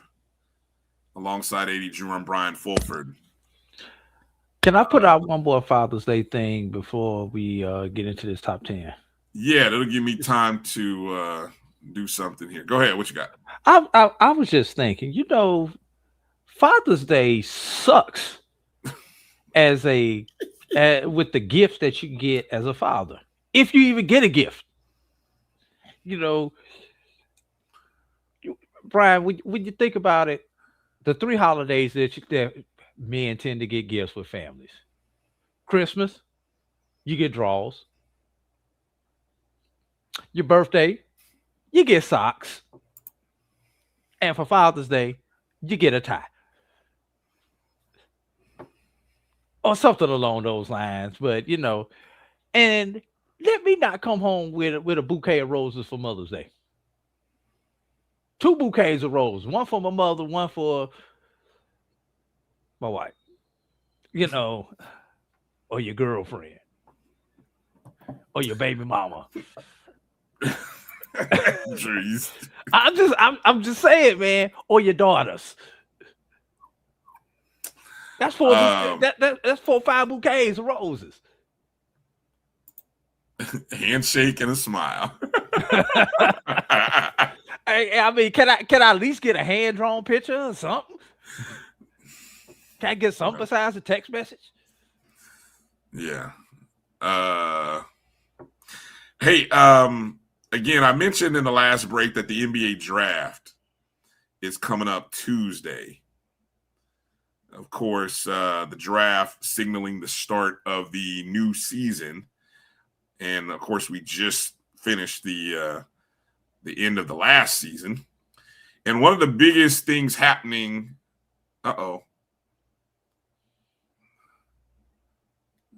anyway, might be an Uruguay goal. Nope, they're going to say offsides. All right, good. One of the biggest things happening right now is where will Giannis Antetokounmpo, the Milwaukee Bucks superstar, who did lead them to a title a few years ago, where will he go? So I saw this come across my timeline. Now, this is not Shams who noted this, right? But apparently there is a deal that many insiders and NBA people think is going to happen before the draft on Tuesday. So this account, I don't know why I'm repeating this, but it's like this guy has a lot of followers, right? I mean, this guy has 29,000 followers, so I'm sort of, whoever it is, he must be doing something right. So he says via Twitter, the deal is done. Shams will break news later today. 4-team trade source tells me. The Heat will get Giannis. The Milwaukee Bucks will get, if you know any of these names, raise your hand. Ron Holland, Jared Vanderbilt, Jaime Jaquez, Kasparis Yakoshunis, a Lakers 2031 first-round pick, 3 Miami first-round picks, and the Pistons 2026 first-round pick. I've heard of Vanderbilt. Again, not the school. The name is Jared Vanderbilt. Yeah. He plays for Lakers. Right. The Pistons get Tyler Hero. They need a shooter, I guess. And the Lakers will get Isaiah Stewart, pretty decent big man. I think he's coming from Detroit. And Khalil Ware, he's a big man, former Indiana player. He's coming from the Heat, I believe. So that's what. So 14. Carlos Brown has chimed in. I saw Emmett say. Carlos chimed in and said, "I'm against this potential trade." So of course, Carlos is a Lakers fan. I'm sorry, a Heat fan. Even though I don't know why he would not be happy to get Giannis, and he's giving up. You're giving up 3 first-round picks and Jaime Jaquez, essentially. I mean, come on, Carlos. And Tyler Hero. Oh, yeah, Tyler Hero. But they've been trying to get rid of Tyler Hero for some time now. I feel like, come on now. Anyway. So, Drew and I said we're going to draft head coaches. But let me go through this list here. This is HBCUsports.com putting out a top 5 Division I. Now, Drew already has issues with this list. And before we get into Drew's issues, I'm going to just run down the top 10 names. All right. And I'm going to just go from 10 to 1. We like to do it that way. Number 10, they say Raymond Woody Jr. Number 9, Raymond Woody Jr., of course, of Bethune-Cookman. Got an extra year, a 4th year. Okay. Finished the last 3 seasons.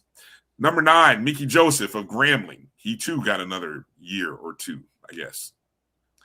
Number 8, Chris Dishman of Texas Southern. Number 7, Quinn Gray of Florida A&M. Number 6, Deshaun Jackson. Number 5, recent Black College Football Hall of Famer as a player, Eddie Robinson Jr. of Alabama State. Number 4, Trey Oliver, North Carolina Central. Number 3, Tremaine Jackson of Prairie View A&M. Number 2, T.C. Taylor of Jackson State.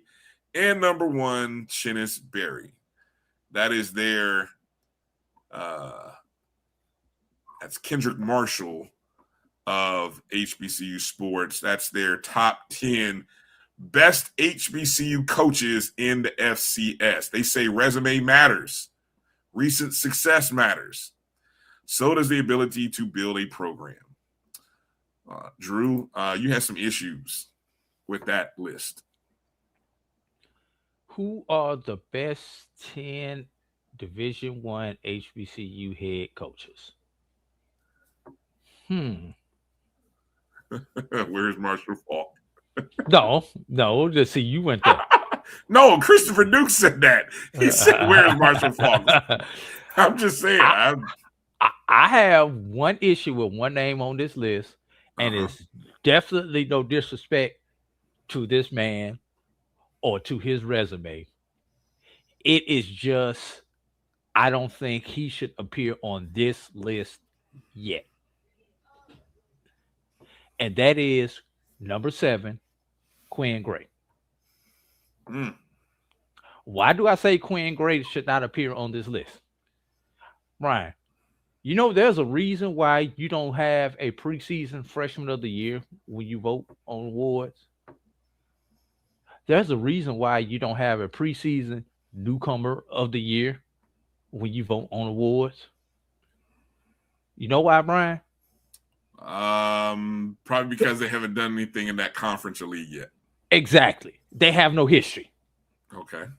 So, Quinn Gray, great at the level where he came from.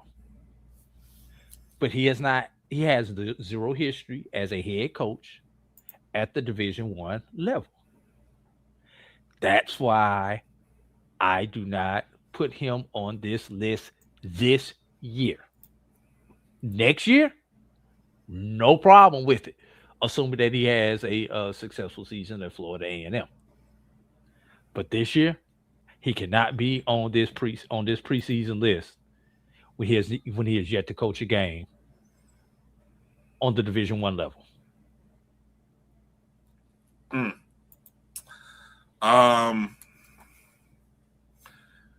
So I remember there was a post sometime around February coming out of Prairie View where Tremaine Jackson or somebody associated with the PV football program social media team was touting Tremaine Jackson's success as a head coach.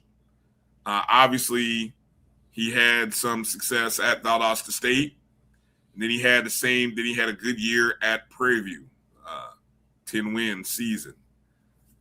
And combined, I think if you combined his wins as a head coach, I think the post indicated he might have the most wins of any HBCU coach in the SWAC.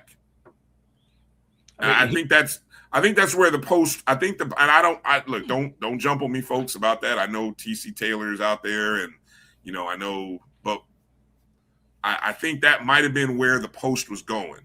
But I remember looking at it and reading, we moving like that now. Where now we are taking into consideration your head coaching resume, not just your division resume, but your head coaching resume. And I I don't know, Drew doesn't want to give it credit, but when I look at some of the other names on this list, Drew,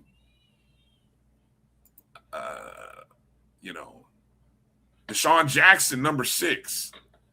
First year as a head coach, he went, 6-6? Is that what they were? Or 7? What is 6 and 6? Yeah, they were 7-5 or 6-6, something like that. I mean, it was a good first year, but come on now. Quinn Gray does it mean anything that he just went 12-2? Delaware State was 8-3. Okay, my bad.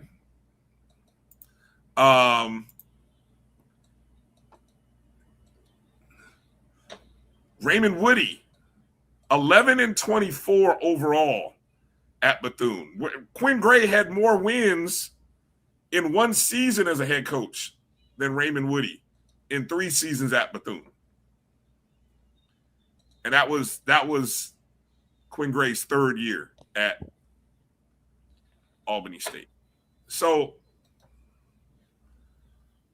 I would tend to say, I might be a little biased. I probably am. I would say 7 is too low. I would say he should be at least 6. But I understand, folks want to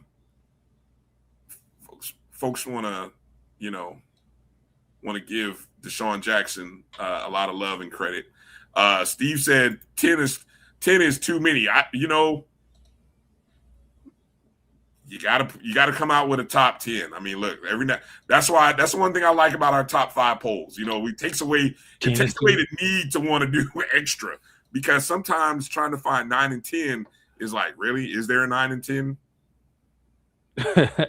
Well, that's why Doc cuts his off at 7. Yeah, and the fact that, yes, I mean, well, I know Chinnis and Tremaine both came from D2, and so I think because of that, the expectation is that Quinn Gray will have a good season, because like those 2 individuals, you had a very, very successful year, and then you transition to Division I. So the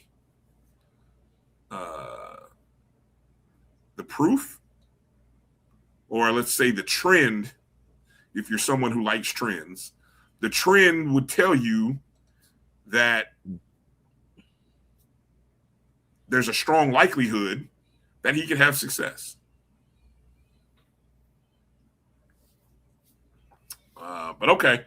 But we're gonna do a top 5 here. So let's do that. Let's flip the coin, Drew, and then we'll announce the top 5 or the next 5 stories. By the way, at 3 stops, Colorado Mesa, Valdosta State, at Prairie View A&M, Tremaine Jackson is 50-16 for a 7.58 winning percentage. What was the other school? Colorado Mesa. What was that?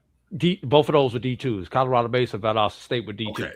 So I think that's what the post was saying. So he has more wins as a head coach than anybody else in the SWAC. Now, again, that's as a head coach, not necessarily saying in Division I, in FCS, or even in the SWAC. Right. But what that's saying is, as a leader of a football program, I have more wins than TC Taylor, who's more wins than Eddie Robinson Jr. Hell, those are the 2 elder statesmen in the league by now, aren't they? Yeah, and if you give me a minute, I will give you their records. Yeah. So I'm waiting on this to reload.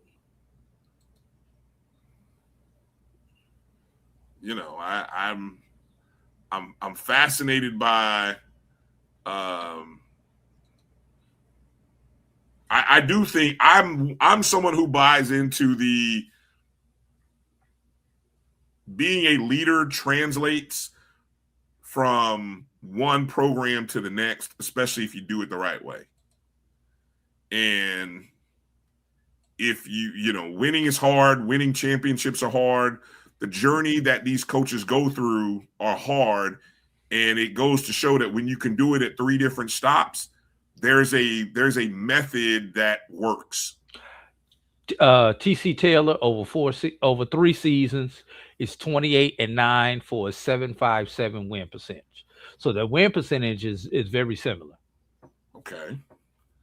Twice as many wins. So Yeah, twice as many wins. But he's also coached more years. Twice as many years. Right. Okay. So there's the experience part.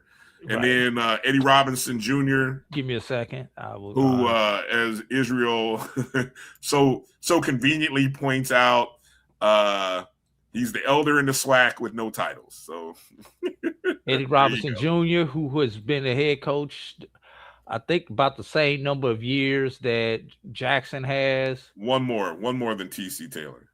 And yeah. Oh, you mean to say Eddie Robinson? This is his 5th year coming up, if I'm not mistaken. 30-16 for a 6.52 win percentage. All right.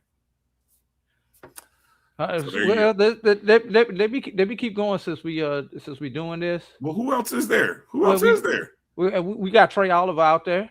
Well, we were talking in the SWAC, but okay, if you want to go Trey Oliver, go ahead. Let's go. Look it up. What does Trey Oliver got? Active coaches. And he's the one who's the longest tenured. Yeah. But I don't know if is he in the 50s yet? Because there were a couple of thin years, those first couple years at North Carolina Central. NC Central. Trey Oliver. He's been head coach since 2019. He is 45-25 for a 6.43 win percentage. So he too has fewer wins than Coach Jackson. And well, we do have one more. Chennis Berry is going to be Chennis Berry may have more. That'll be interesting because he's had, let me see, 5 seasons, 3 at Benedict, 2 at South Carolina State. And he has put up some 10-win seasons at every stop. Yeah, at every stop, or at least 3 of those 4 years have been 10-win plus. But I don't know if he has more wins than Jackson. Chennis Berry, who's been a coach since 2021. No, he does not. 46-13, but he has the highest winning percentage out of everybody at 7.80. All right. 4 years at Benedict, and he's starting year 3 at South Carolina State. All right. So now you understand. Now you understand why that post went out the way it did. And since this is the man who started this thing off,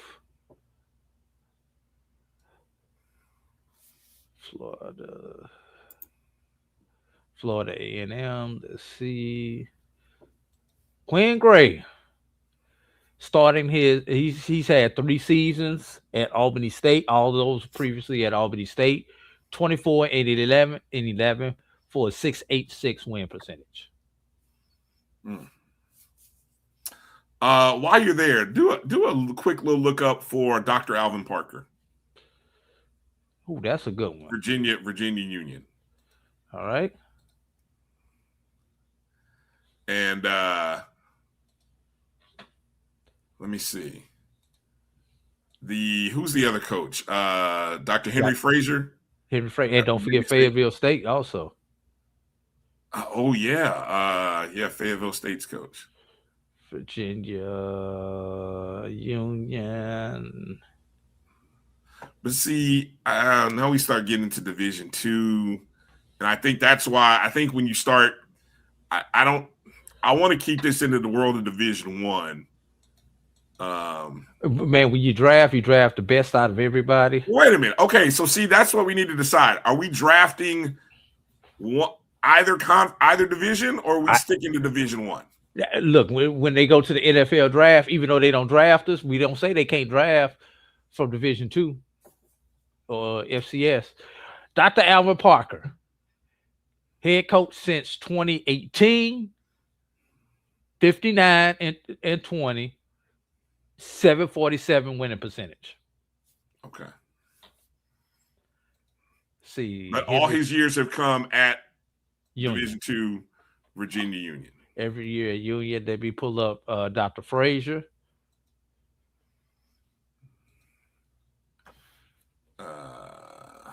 What is Steve? What are you talking about here? What are you guys talking about in the chats?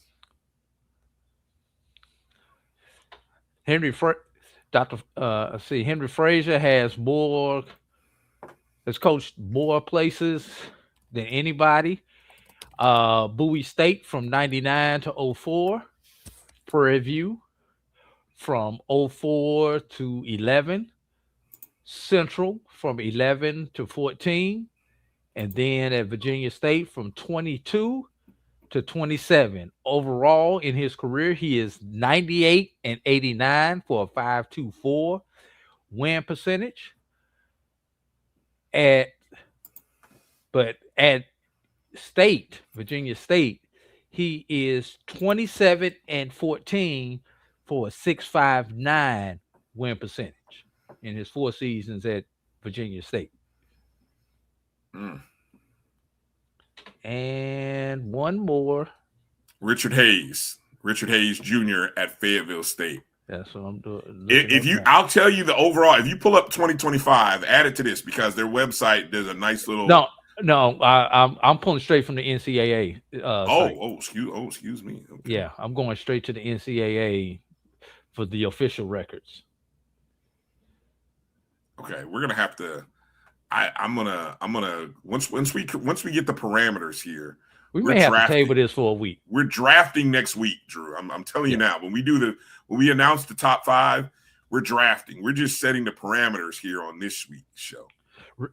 Hayes he's the most senior coach at one institution that we have. He's been at Fayetteville since 2016. He is 59 and 34 for a 6.34 winning percentage. All right. Okay, so the parameters for next week. We are drafting 5 HBCU football coaches. All levels. Drew says all levels, so all levels it'll be. Okay, fine. All levels. I don't think we should be drafting under 500 coaches like we have on their current list. See, that's why I was wanting it to be challenging, because if we would have left that, I'm like, who's drafting Raymond Woody? Who's drafting Chris Dishman? Who's drafting Mickey Joseph? Anyway, so we need to include NAIA and Division II in here. Lord have mercy. And they have to be a current head coach. Yes, current coach this season. For the upcoming 26 season. Okay, so top 5. We're gonna pick 5 coaches. Richard Hayes has only had 1 season under 500. Yeah, in his career. All right. No, I take that back. He had 2 his first season. Also, let's flip the coin. Let's figure out how we're gonna do this. Them boys has a suggestion.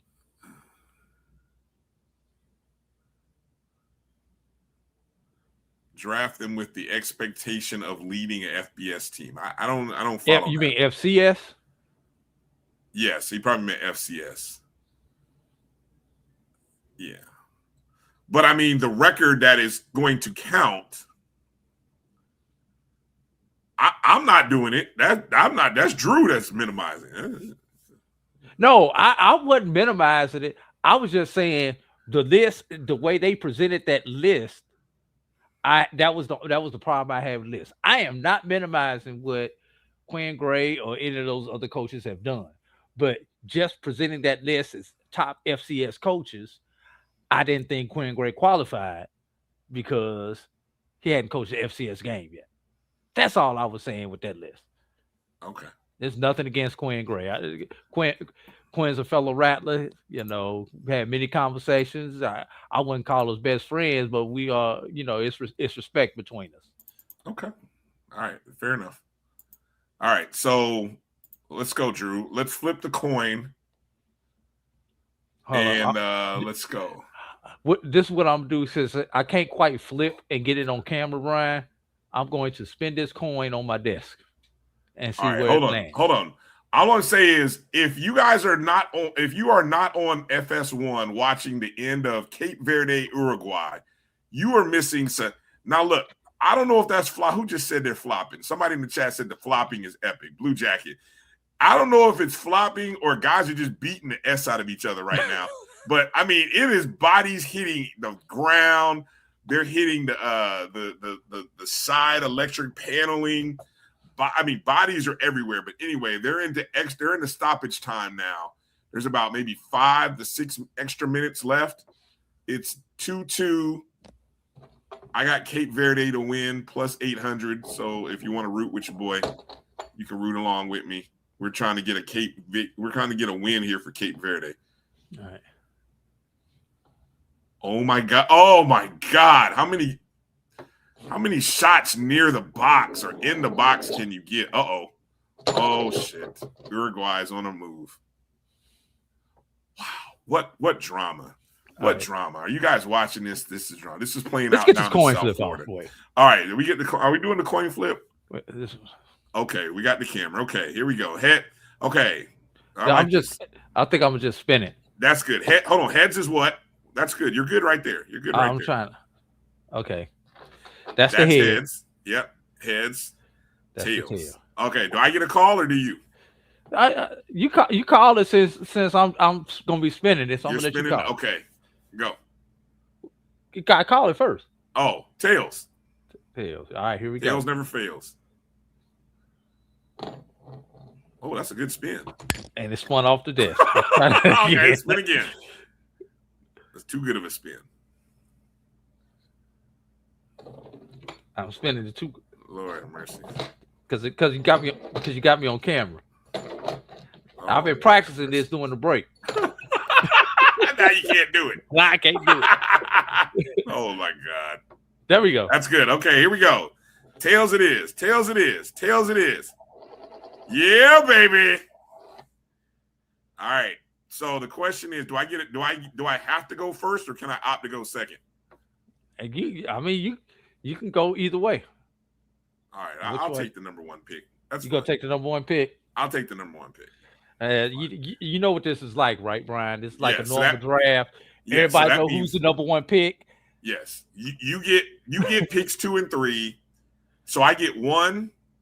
You get 2 and 3. You get 4, 5. I get 4 and 5. You get 6, 7.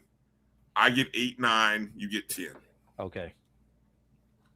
All right. So now I got to do some research. I got to do some research. I already gave you the numbers. Yeah. I got to reset my camera. I don't think I'm going too far out of the norm here on my top, but I got some interesting choices.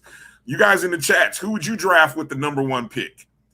The number 1 pick, would you go with Chinnis Berry? Would you go T.C. Taylor? How about T-Jack, Coach Jackson? Or is it Coach Oliver? I'm curious. You guys tell me who's your number 1 pick. Let me know. Maybe your votes will influence me. Be interesting to see what the when you listen to the people in the stands, you start listening. No, I'm not listening. It's called radio content. I'm just throwing it out there to see what people think. Oh, that's a penalty. That's a penalty in the box. That should be a. Oh man, that's a corner kick. That should have been he got fouled in the box. That should be a penalty kick. Unbelievable. I can't get my camera back right since I moved it. Lord have mercy, this game. I tell you, man, the bodies are all over the pitch.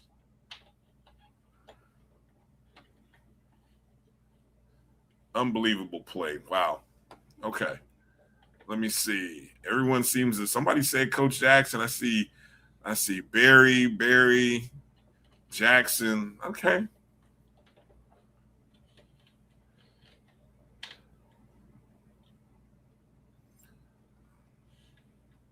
Only those who want a celebration. That would be a short conversation, Dr. Carey. Yeah.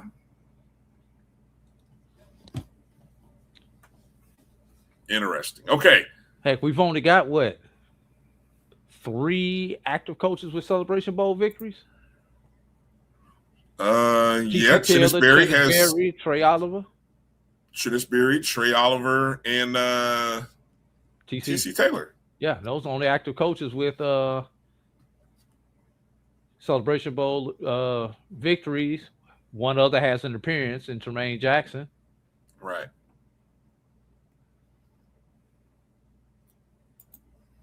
Okay. I hope it doesn't end in a draw, but it seems to be shading towards that way. Unless I get a good goal here in the last minute. Man, be a shame for this game to end in a draw. All right, let's get to these top 10 so you can pick up this show and get out of here, Brian. All right. Man, don't play around with it. Okay, so just to recap where we've been here. Top 25 HBCU stories of 25 to 26. Number 25, Florida A&M wins the PGA Works Collegiate Championship. That's golf. 24, the Red Lobster Band of the Year. Number 23, multiple HBCUs earning NCAA Division II basketball bids. Number 22, Morehouse head men's basketball coach Larry Dixon, his first year success. Excuse me. Number 21 was the announcement of a unified Black college football poll initiative. Number 20, the MEAC SWAC Challenge has some competition on week 0 as the number of games go from 1 to 21. Number 19, who was the best non-Division I baseball team? The great debate between Edward Waters and Talladega. Number 18 was the SWAC All-Sports Championship debate. Jackson State won the All-Sports trophy, but Bethune-Cookman won the men's trophy. Alabama State won the women's. First time in the expansion era that the all-sports winner did not win either the men or women's. Number 17, the run by the Winston-Salem State Lady Rams under Coach Deanna Terry. Number 17, somebody in the chat probably thinks that's too low. Number 16, the HBCU media growth thanks to the first-year coverage of SWAC TV and the SIAC network. Number 15, Albany State returns to the top of the SIAC, and a total of 5 Division II teams play in the playoffs. 3 of them host first-round games. Number 14, Fayetteville State beat men's basketball and wins the CIAA as you have a matchup between 2 coaches coaching against their former program, Fayetteville State and Bluefield State, in the championship featuring former coaches from the other team. Number 13, we had the 8-1 run from Prairie View men's basketball and Florida A&M volleyball as 8 seeds knock out the 1 seed and then go on to win the conference tournaments. Pretty impressive. Number 12, Alabama State winning the SWAC baseball championship, a tournament that many people thought was going to be a coronation of the Bethune-Cookman season.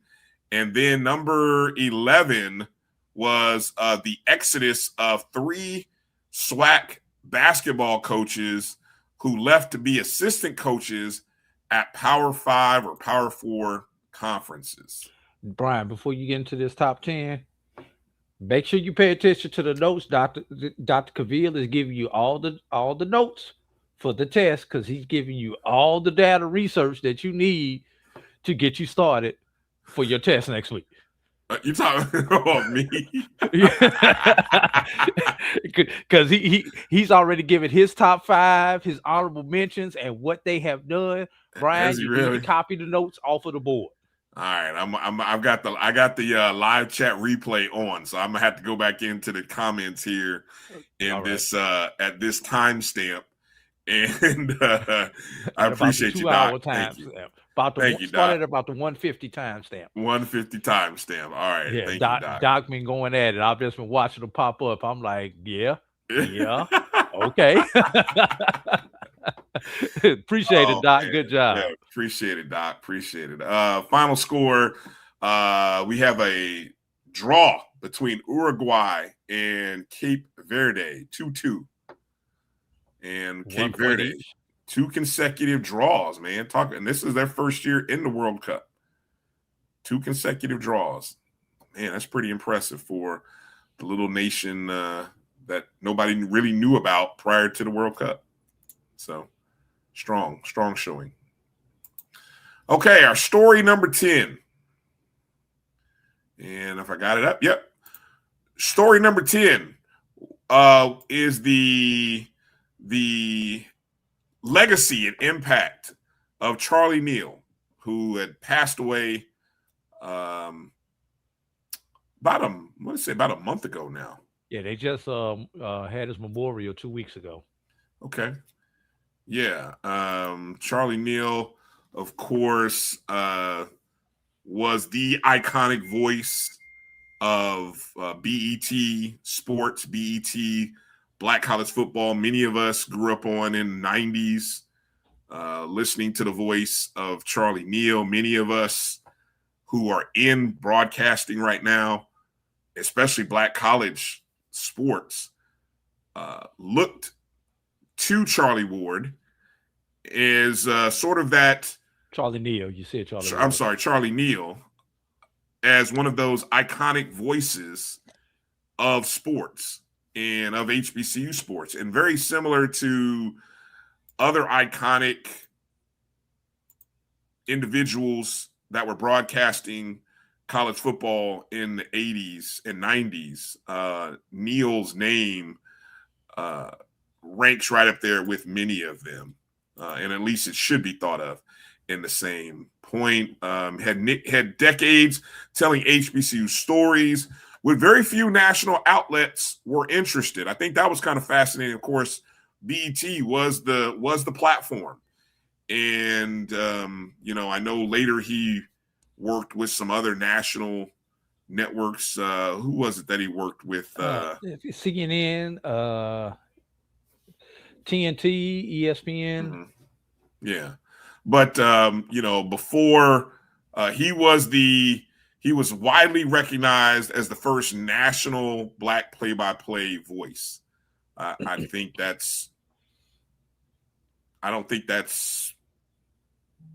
there's much of an argument there. If there is, let me know who might have been a voice before him, but I think he was it.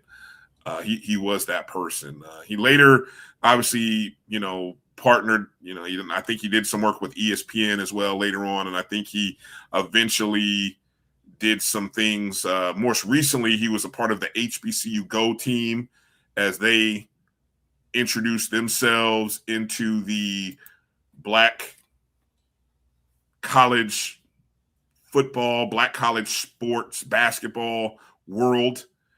He was that name.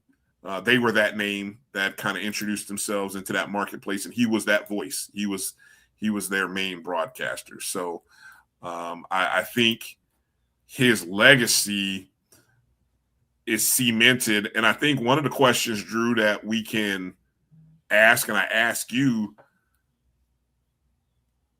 if there's a passing of the torch, and this is hard because there's so many more outlets these days.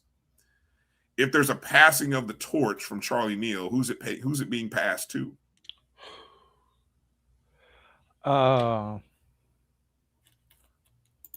Right now, Brian, I would have to say it's probably Tiffany Green. Right now, I would say she's the leading voice. There we see her on football mainly, but she does basketball for ESPN, and I've seen her on softball coverage for ESPN. So if I'm going to put anybody out there, it's going to be Jay Walker is a color commentator. I'm talking about as the lead voice there, Emmett. I mean, that's a good name. No disrespect to Jay. But I'm talking about in the lead position, I would say it has to be Tiffany Green today. Okay.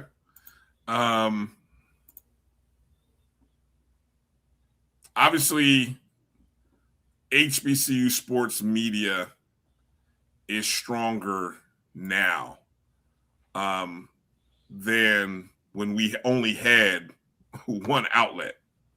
I mean, and I kind of think every now and then I always chuckle. I've learned to stop commenting when I see this post, but every now and then somebody will drop a post, and you guys will see this every now and then. Oh man, I wish BET would do something. Like, man, they had to get these games on BET. And I sometimes wonder, I'm saying, okay, what vacuum are you living in that you realize that, or what vacuum are you living in that you didn't realize that BET is not in the business of showing sports? BET is not even black owned anymore. Thank you. It doesn't say black owned black entertainment. It just say black entertainment. Which who knows? They may even try to find a way to rewrite the B and the E and the T one day if you mess around. But hey, DEI might say you may have to get rid of the BET moniker. Well, they've sold. Who knows, man? I mean, they Paramount owns them now. Well, Paramount has sold. Didn't they sell parts of that entity? Let's not get into all that.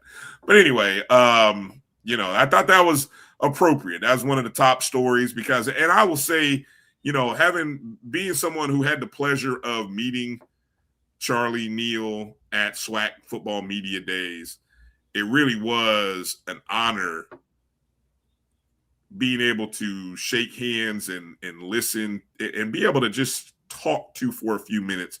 And the one thing I will say, which I really loved, obviously in a room full of so many young people who, whether they knew who Charlie Neal was, I would hope everyone did, but so many people doing things to promote HBCU sports. Neal was always very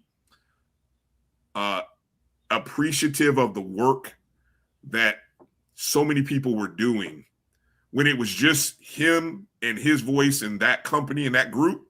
And now look at the numbers of entities, whether it be shows that are running on YouTube or other places, and then the actual coverage and the growth of the sport. I know that he always found time to be interested in what we all were doing. And so I always kind of got a little appreciation, and it made him seem a little more real. And so I will always appreciate having, and you captured one of those photos. I didn't think to even include it here, but I appreciate you capturing that moment where I had a chance to actually interview one of my broadcast icons. And so Charlie Neal, a legend that will live on for years in HBCU sports, and hopefully we can. We'll always have his voice, and I hope we can continue to share in the legacy that Neal left for us.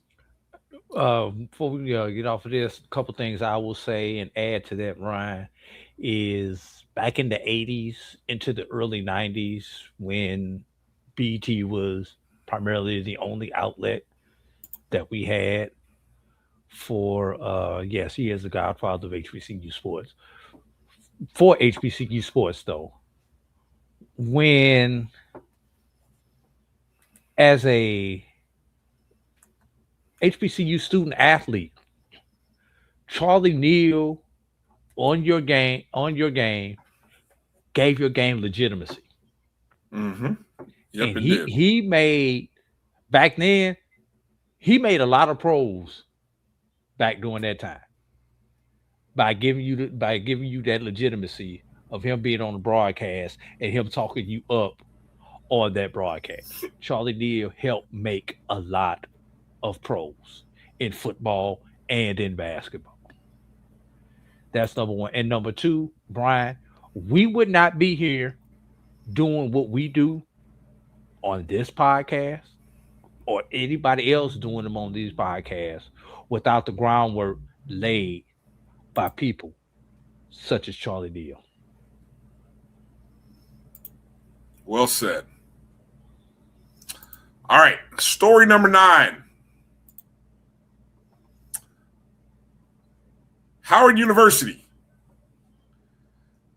and more specifically, Howard University's women's sports had I would tend to think it was a very unprecedented year, as they dominated in several sports during the course of this year: basketball, softball, indoor and outdoor track and field, golf, swimming, and diving.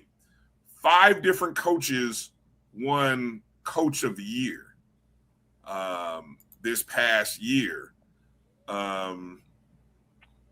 Conference championships, NCAA tournament appearances. They have become an example, a shining example, I think, of what NCAA tournament win in basketball, Brian. Thank you for adding that. Yes, the shining example of what investing in women's athletics looks like. And didn't they have some people in the track nationals last week? They did. They had a couple of All-Americans. Yes. And so, I mean, Howard, look, we have to. I know. I saw this post that HBCU Sports is going to be doing their program of the year. Yes. I got to think Howard's women is going to be in the running. In the running, who can beat them? I mean, they could carry the whole athletic program, really. I mean, I know there was a couple of men's program. I know basketball won something, but I mean, just on the female side, there is no one else who's even in the neighborhood with their nomination. I mean, the most conference titles won by any SWAC program was 4. It wasn't, and it's not anyway. But anyway, and so there's 5. Let me see, 1, 2, 3, 4, 5. There's 6 right there. I mean, anyway, is there any debate? Is there any question that Drew, that Howard is the premier women's athletic department right now? No. And this is a story that largely went under the radar, Brian, and most media outlets. This was the by the way story, not the top story. A lot of that has to do with us because we focus on the revenue sports, obviously basketball and football. And we did give them their shine during basketball season. Mm-hmm. But these other titles that they won, we didn't give them too much love. Maybe just the hair in softball, but track, nah. Golf, no love. Swimming, definitely no love, because they're the only HBCU that competes in swimming. Yeah. Is that why is that? Is that a product of the conference they're in? Is that maybe it's a product of us as mainly our male bias, where we tend to overlook female sports. Let's start off with the basic one. That's fair. The low-hanging fruit. Yes, it is. Yeah. And then, obviously, when men's basketball wins at the same time that women's basketball wins, the men's program is going to overshadow the women's program. And it did. Yeah. Softball did get a little bit of shine because there is no baseball to compete. But the other ones, they also have a successfully men's program in all these other ones, Brian. They may not have won the conference title in all these other sports, but their men's programs are no slouch in any of these other sports, Brian. So where is the coverage going to lean? You know what Howard's women has become this season, and I don't know. Again, I don't know how many titles they won last year, and I mean they are becoming the Stanford University of major conferences, and I say that because remember in USA Today they used to have the commission. I think they still even do have the Commissioner's Cup. Mm-hmm. Stanford University would always be up in the upper tier, and even several years would win it. despite losing in football and basketball. Right. In the main sports of football and basketball, they weren't very dominant. But baseball, in a whole bunch of other sports, any Olympic sport, Stanford University was one of the top programs in the nation. And so I feel like Howard women's athletic program is moving into that territory of, among women's athletics, and I don't know if basketball versus volleyball, which is your premier sport, maybe it's track and field, but whatever it is, it's always going to be overshadowed. I mean, and you said male bias, and so let's just keep it real. That's probably what it is a lot. It doesn't move numbers. It's not clickbait, but there's still great programs. And the athletic programs and universities still invest in it. And so that's where Howard is. I mean, Howard should be your athletic program of the year, and off the backs of women. The women carried Howard's athletic dominance this year.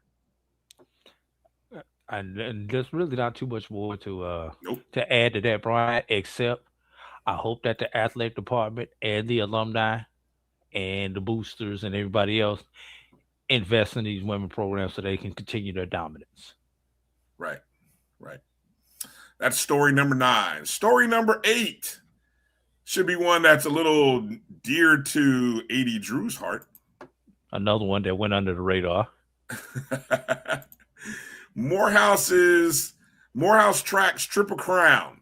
What do we mean by Triple Crown?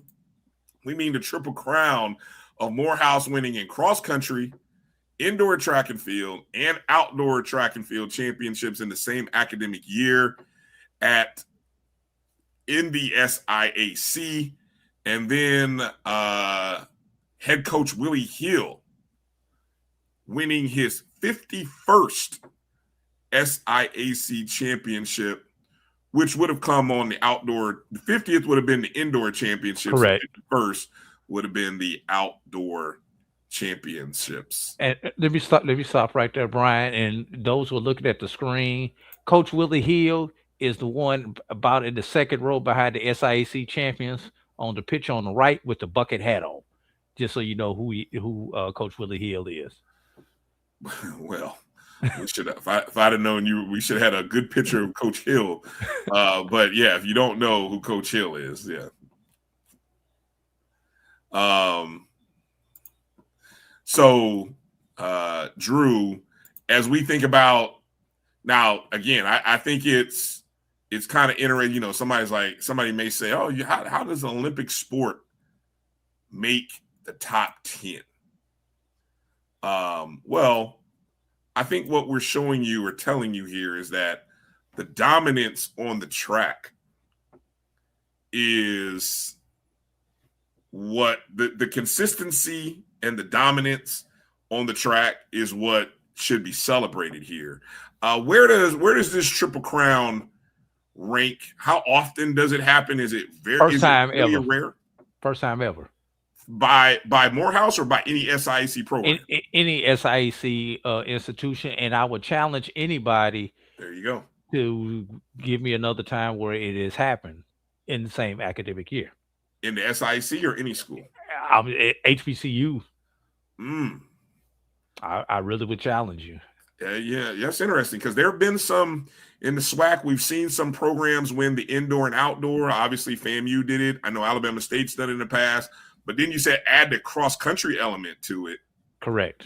That's the X factor there. Right.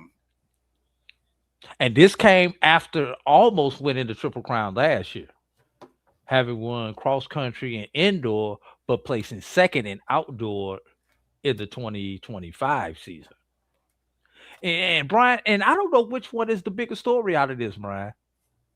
The Triple Crown, which is historic, or 51 championships, Brian. 51 conference championships, Brian. In 42 years, Brian. Doc is saying now, Doc, give us a little more perspective here. You're mentioning Texas Southern University coach Duncan. And like I said, I hadn't done the research, Doc. I'm just throwing it out there and help me with the research. But to win them all in the same season, what year was that? And Brian, let's cross country, 3rd consecutive, indoor, 2nd consecutive, and of course, after placing 2nd in outdoor last year, winning outdoor this year. So they just missed. They would have had the Triple Crown last year, but they just missed on the outdoor title. Correct. Wow. Amazing group of young people that they have there. And with St. Augustine not having athletics anymore on the Division II level, this has to become the premier track and field program now for Division II HBCUs. Probably so. Probably so. Good catch. Good point there, Drew. I had one other thought that it was coming to mind here. Maybe I'll have to ask it to you offline regarding Morehouse. Oh, it had to do with NCAA success. What has the success translated or look like for Morehouse track in the NCAAs following the conference success? To be honest with you, Brian, it has this current run that they're on has not translated to the NCAA success. The NCAA success went back to the teams when not only were they winning conference, but placing in the NCAA meet. Morehouse has finished highest 3rd.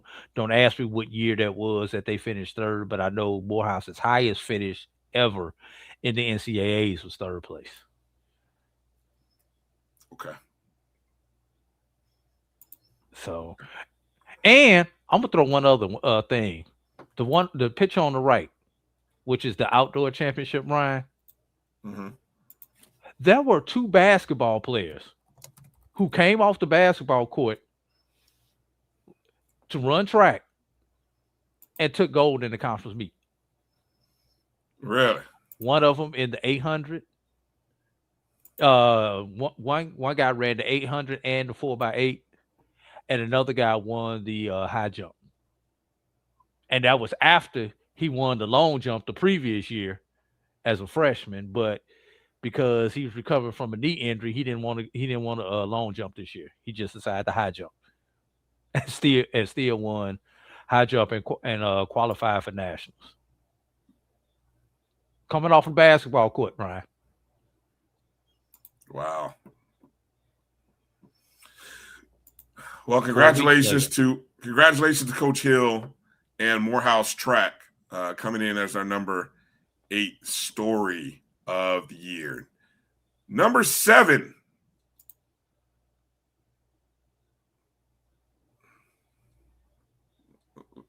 The number 7 story of the 2025-26 year, the Langston men's basketball team reaches the NAIA National Championship game, their 2nd title game appearance in the last 3 seasons under Coach Chris Wright. Of course, Coach Wright, now the head coach at Alabama State University. And Coach Wright, this was his 3rd national championship appearance in the last 5 seasons. Over 2 institutions. 2 institutions. Let me repeat that again. Getting to the national championship game 3 times in 5 years. Unfortunately, he's 0-3, but getting there is hard. The Lions this year, they were the number 4 seed in the tournament. They fell to the number 1 team in the nation, Freed Hardeman, 76-71. That team that they came and they lost to Freed Hardeman 2 years ago as well. Of course, 2 years ago, they had a lead down the stretch and couldn't hold that lead. Ended up losing the championship game in a heartbreaker. This year, though, Langston didn't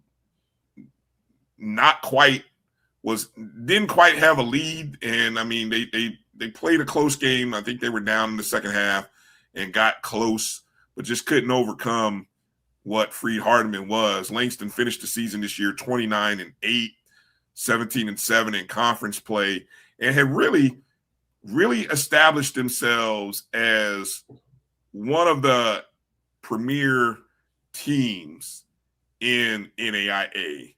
And I think, Drew, when we think back on this run, not only this season, but I think this was the culmination of how good a coach Chris Wright was, because this team, I don't think they won the conference. They still hosted. This was kind of an unusual year in the, compared to the previous 3 or 4 years for Coach Wright. But at the end of the day, talk about a team who was tournament ready. That was Langston, and they ended up in the championship game again. And it led to him getting an opportunity to coach at the highest level at Alabama State. It did. A well-deserved promotion. We kind of talked about Chris Wright's name over the last couple of seasons as being that next guy, and Alabama State. And, we've seen what coaches who have come from lower division have done when they get their opportunity. And I don't think Chris Wright will be any different. I think Alabama State basketball is going to be one of the top 3 or 4 programs in the SWAC for as long as Chris Wright is there. Bryan, does Alabama State get the bye or the double bye if you were a betting man right now? Ooh, Drew, you put me on the spot like that. Right? The double bye meaning the 1 or 2 seed, right? 3rd or 4th. Yeah, double bye is 1 or 2. The single bye is 3 or 4. Bold prediction here. I'm going to say they get one of the top 4 seeds. I ain't going to tell you which one, but I think they will be a top 4 team in the SWAC this year. Minimum single bye. Minimum, they will get a bye as a 4 seed. I don't want to, that's tough being a first or a second. I really haven't paid attention to his entire recruiting class. I've seen a couple of names here and there. And I know he has to rebuild kind of that roster, but he's done that every year at Langston and Talladega. So that is not unfamiliar territory for Coach Wright. So yeah, look forward to just mark my words, top 4, one of the top 4 programs in the SWAC. I'd be flabbergasted. I mean, short of some injuries, that'd be the only way his team is not one of the top 4 teams. Like, injuries would have to take them out. Something at that level. And it's still, that man's going to recruit his butt off. But congratulations to Langston. They built quite a program over there, and they're going to try to keep that thing going. I mean, they've got a great athletic director in A.D. Rogers. And yeah, Danita Rogers. She's one of the best in college athletics. I'm not even going to just stop short and say HBCUs, but she's one of the best in the business. And you watch Langston basketball will be around. You will hear about them, especially come February and March. All right. And the story number 6 that finishes out the top 5 that we're doing today, the Prairie View A&M University run to the Celebration Bowl. Under first-year head coach Tremaine Jackson, or I should say first year at Prairie View A&M head coach Tremaine Jackson. They won the conference, went on the road to Jackson State, a place that many people said that you can't get a win in. And they defeated the Tigers, won the conference. And it happened to coincide with their first 10-win season since 1963-64. I mean, do the math. That's before Drew and I were born. I can tell you that. I can't even do the math on the years on that, but it's a long, long time ago. 62 years, Ryan. Woo. 62 years. Ooh, Lord have mercy. Congratulations to Prairie View. One of the big stories of the year, no doubt. And gave us one of the great celebration bowls in history so far, in the 10-year history. What part of this Prairie View A&M season do you look back on, and what maybe caught you by surprise? What are you most reflective on? Do you most remember, Drew? Well, I'm gonna not focus on the Celebration Bowl. I'm gonna focus on everything else. How about the fact, and I think we've undersold this story, the first road team to win the SWAC championship game in the home SWAC championship home game era since 2018. Also, the first team from the Western Division to win the SWAC championship game in the home team era. First Western Division champion since Grambling. Celebration Bowls 1 and 2, I believe that was. Yeah. 2. I think it was 2. Celebration Bowl 2. Grambling won 1 and 2. No. Grambling won the SWAC Celebration Bowls 1 and 2. Celebration Bowl 2, they actually won the Celebration Bowl. But they were in there twice. Okay. They were in there 2 times consecutive. Really? Okay. I'll take your word on it. Yeah.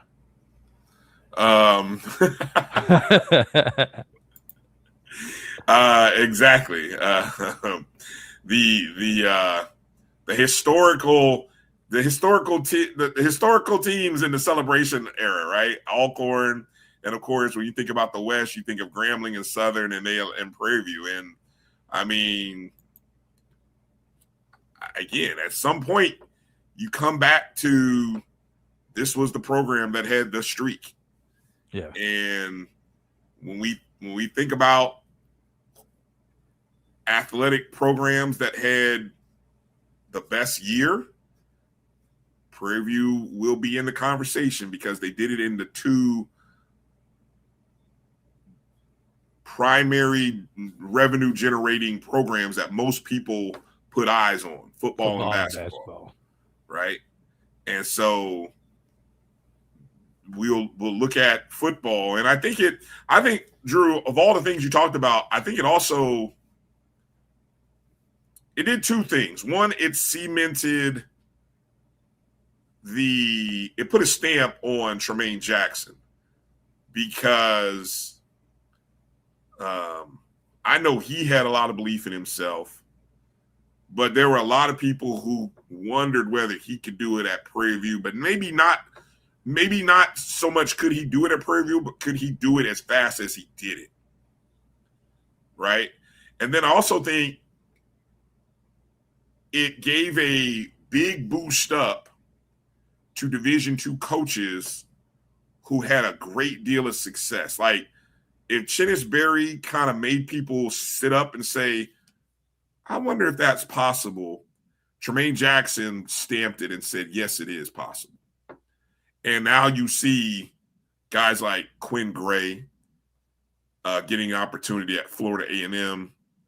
And I think there will be others. Like, I will not be surprised to see the next big-time winning Division II coach, whoever it may be. It may be Maurice Flowers. It may be Frazier. It might be Ron Parker. Dickerson. Could be Dickerson. Whoever comes out of that group, somebody's going to get a shot at one of those HBCU's jobs that are going to come open at the end of the season, at the end of the year, because somebody's jobs are going to come open. One of these jobs are going to come open, right? Hold up. What about Division II coach who already has a job right now in the SWAC? Sam Shade. Oh yeah. I forgot about that. Yeah, Shade was on the heels of because he came in the same year with Jackson. He did, and actually, so I think his roster was a little bit different But than what you had. got to think about think about Alabama A&M. The quarterback was the big issue at Alabama A&M. They thought they had the quarterback, and then he was ruled ineligible at the last moment going into the season. Right, but think about what Prairie View had been to the SWAC championship game.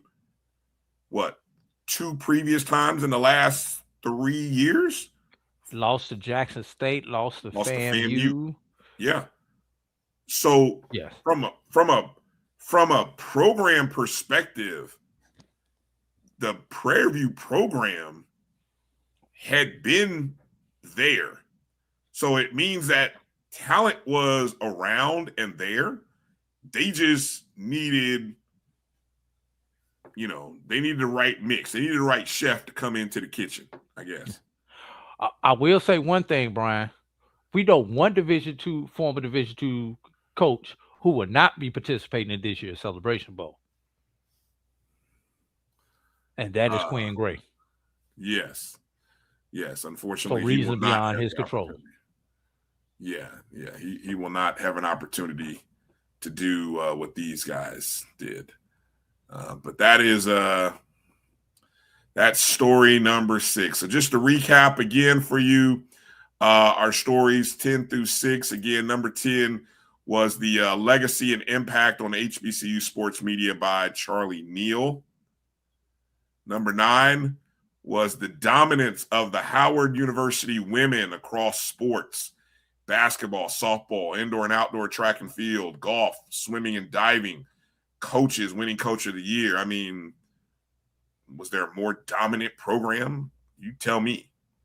Number 8, speaking of dominance, the Morehouse Triple Crown, the first time in the SIAC that somebody had won the men's or any cross-country, indoor and outdoor track and field. Of course, for Morehouse, it comes with the men, but no program, men or women, had done it previously. And it coincided with Coach Willie Hill's 51st, or actually his 49th, 50th, and 51st conference championships. Story number 7 was Langston men's basketball reaching the NAIA national title game for the second time in the last 3 years under Coach Chris Wright, who is now at Alabama State. And number 6, as mentioned, was the Prairie View football team run to the Celebration Bowl, winning the first conference title on the road since 2009, and it's the school's first 10-win season since 63-64. So, Brian, let's pose the question to the chats. You've seen 20 stories. We've got 5 to go. What 5 stories are out there, everybody? What do you think our top 5 consist of? What stories do you did your story not make the cut? Or is your story a top 5 story? Yeah, that's a great question. Great question. That's the question. What stories do you think are still out there that we haven't mentioned that is a top 5 story? Because we know. Yeah. Oh, sure. We know. Yeah. We know. I'm going to give people a few minutes to chime in the chats on that. Let me mention a couple other stories here that I think we should make mention of. Did you see this story, Drew? That we had a retirement announcement earlier this week. I still don't understand that one. As far as I didn't know he was playing. Well, former Virginia Union star Jada Byers announced his retirement from football on Thursday via his Instagram account. Of course, Byers, who was at Virginia Union from 2021 to 25, and of course concluded his 25 campaign, becoming, if I'm not mistaken, Drew, the first HBCU player to win the Harlan Hill? No, that was not Byers that won the Harlan Hill. That was Okay. Allen who won the Harlan Hill. Oh, that was Curtis Allen. I'm sorry. Byers was before Allen. I'm sorry. Yeah, Byers was year before Allen. Right. And they were on the team together. We never heard of Allen. Thank you. Thank you for correcting me. Yeah, so Byers was there from 21 to 24.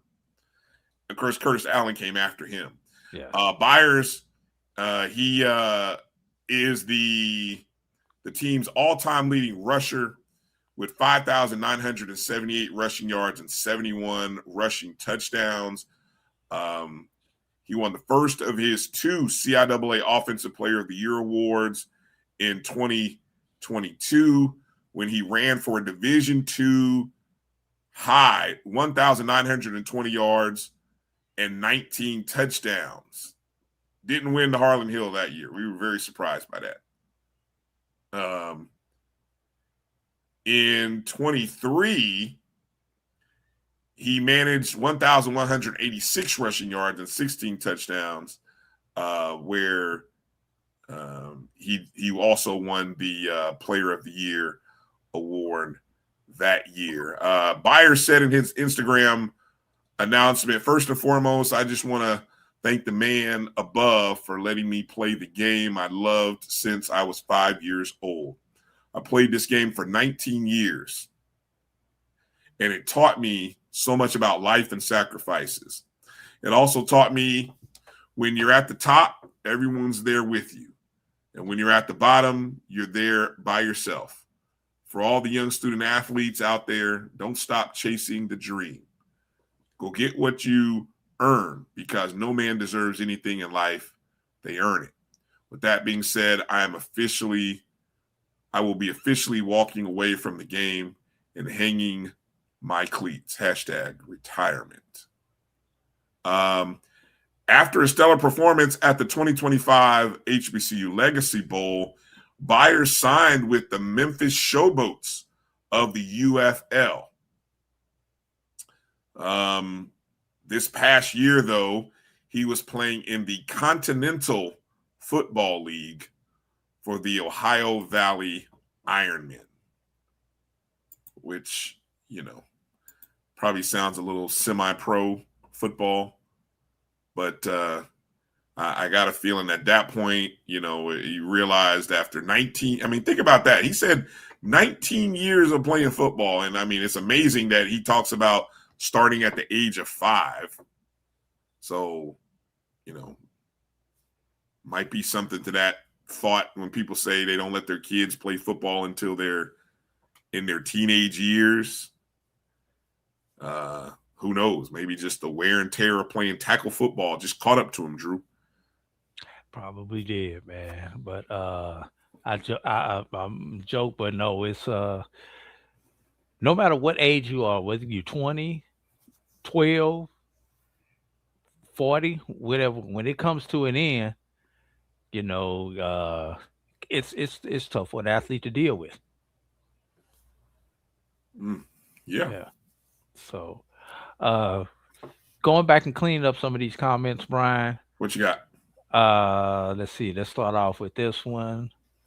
Dr. Kavir says 3 different coaches for Prairie View A&M to make it to the SWAC championship game. This coach and this team were obviously different. Definitely different. Well said. Going back to my Alabama A&M, Shade was 3-2 when Quad Brown got hurt. But yes, I was on the Sam Shade train before Mikael Hagens was academically ineligible last year, and I believe Hagens was ruled ineligible right before the season, right before spring, right before fall practice. And that was the thing that hurt, because when they got him out of the transfer portal, again, he was at UAPB. I thought he was going to be one of the best quarterbacks in the SWAC, not named why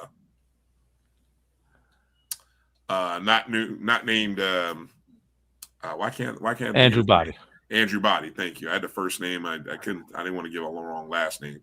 But yeah, so that kind of changed things for Alabama A&M right there. What was that other comment that you had? Okay, no, I had them out of order. Okay, here we go. Some of the people who are guessing at the top 5.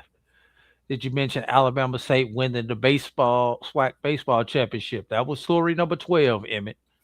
Story number 12, yep. Okay. All right, what else? Have not mentioned this one yet. Valley beating FAMU back-to-back, number 1. Can I play spoiler alert, Brian? Can I have a spoiler alert? Please do. That is not the number 1 story. Now, you got to say 2 and see if it's still a top 5, but I will play spoiler alert, tell you that is not number 1. A year ago, it was a story. Yeah. But, I mean, come on. I mean, it happened. Dr. Kerry thinks the same thing. Right. No, sorry. Sorry to disappoint you. Top 5. You got to wait and see if it's top 5, Dr. Kerry. The fact that it happened the first time and it happened at FAMU, that makes it the real story. The second year it happening is, that for you folks there in Jackson, I'm sure that tickled you pink. But no, that is not the story. Brian, can we go into the recycle bin and pull up your call of that touchdown? Just for kicks and grin next week. We cannot. We can't. I can't get anybody to give me any of the audio or video from those broadcasts. I have tried, and that's probably a good thing. But I really would like to have them for my own personal files, but I have not been able to get anybody to get those to me yet. All right. Still working on it though. SWAC TV. We did mention SWAC TV. It was. I think it was 20 or 19. Let's see. Number 16. 16. Okay. 16. Number 16. Yep. Number 16. A&T's men's national performance on the list, and we got 2 people with that. Did anybody win the national championship from North Carolina A&T? I think Southern got the only national champion. Congratulations, A&T. But I mean, what did y'all really do? I mean, you had All-Americans. That's great. I mean, okay. I mean, just. Yeah. Only in your top 5, Crook. Only in your top 5. Kerry says back-to-back is a story. Again, for y'all and y'all shows that y'all love to troll FAMU, I'm sure it is. Southern signing Marshall Falk as coach. Got to wait and see. We've had NFL Hall of Famers become HBCU head coaches before. What's so new about Marshall Falk? Okay. Nothing new. JSU winning the Commissioner's Cup. We actually did that one. We did that one. Where was that one at? I'm looking at the list. That's 18. It's 18. Is it 18? Okay. That was 18. That's yes, it is 18. Yes. Yeah, that was story number 18. Yes. Winning that all conference and only winning one tournament title and not winning the men or the women's all sports. So yes. That was all part of story 18. So some of you guys were not taking good notes. Good thing this is not Dr. Cavill's class, because all you guys would get an F squared for not taking good notes. That's all right. We'll have to run the list back. I wanted to, Jeffrey. I wanted to. But there were so many other things that trump my pettiness. So actually newsworthy. Yes, okay. That too. More newsworthy and less petty. So there we go. There you go. All right, Brian, it's time to pick up this show and get out of here. Yep, definitely. I'm sure there's some other stuff that we'll get to. We'll put a pin on some of the stuff that we didn't talk about this week. It'll still be out there for next week. Yeah, I believe John Grant is going to be on Dr. Cavill's show one day this week. I think I said that earlier, but just want to remind everybody, tune in to Dr. Cavill's Inside the HBCU Sports Lab, Tuesdays and Thursdays, 7 o'clock Eastern, 6 o'clock Central, right here on the Black College Sports Network. Well said. And any of the shows that you miss, you can go back and watch. Obviously, you can go back on our YouTube or Facebook pages.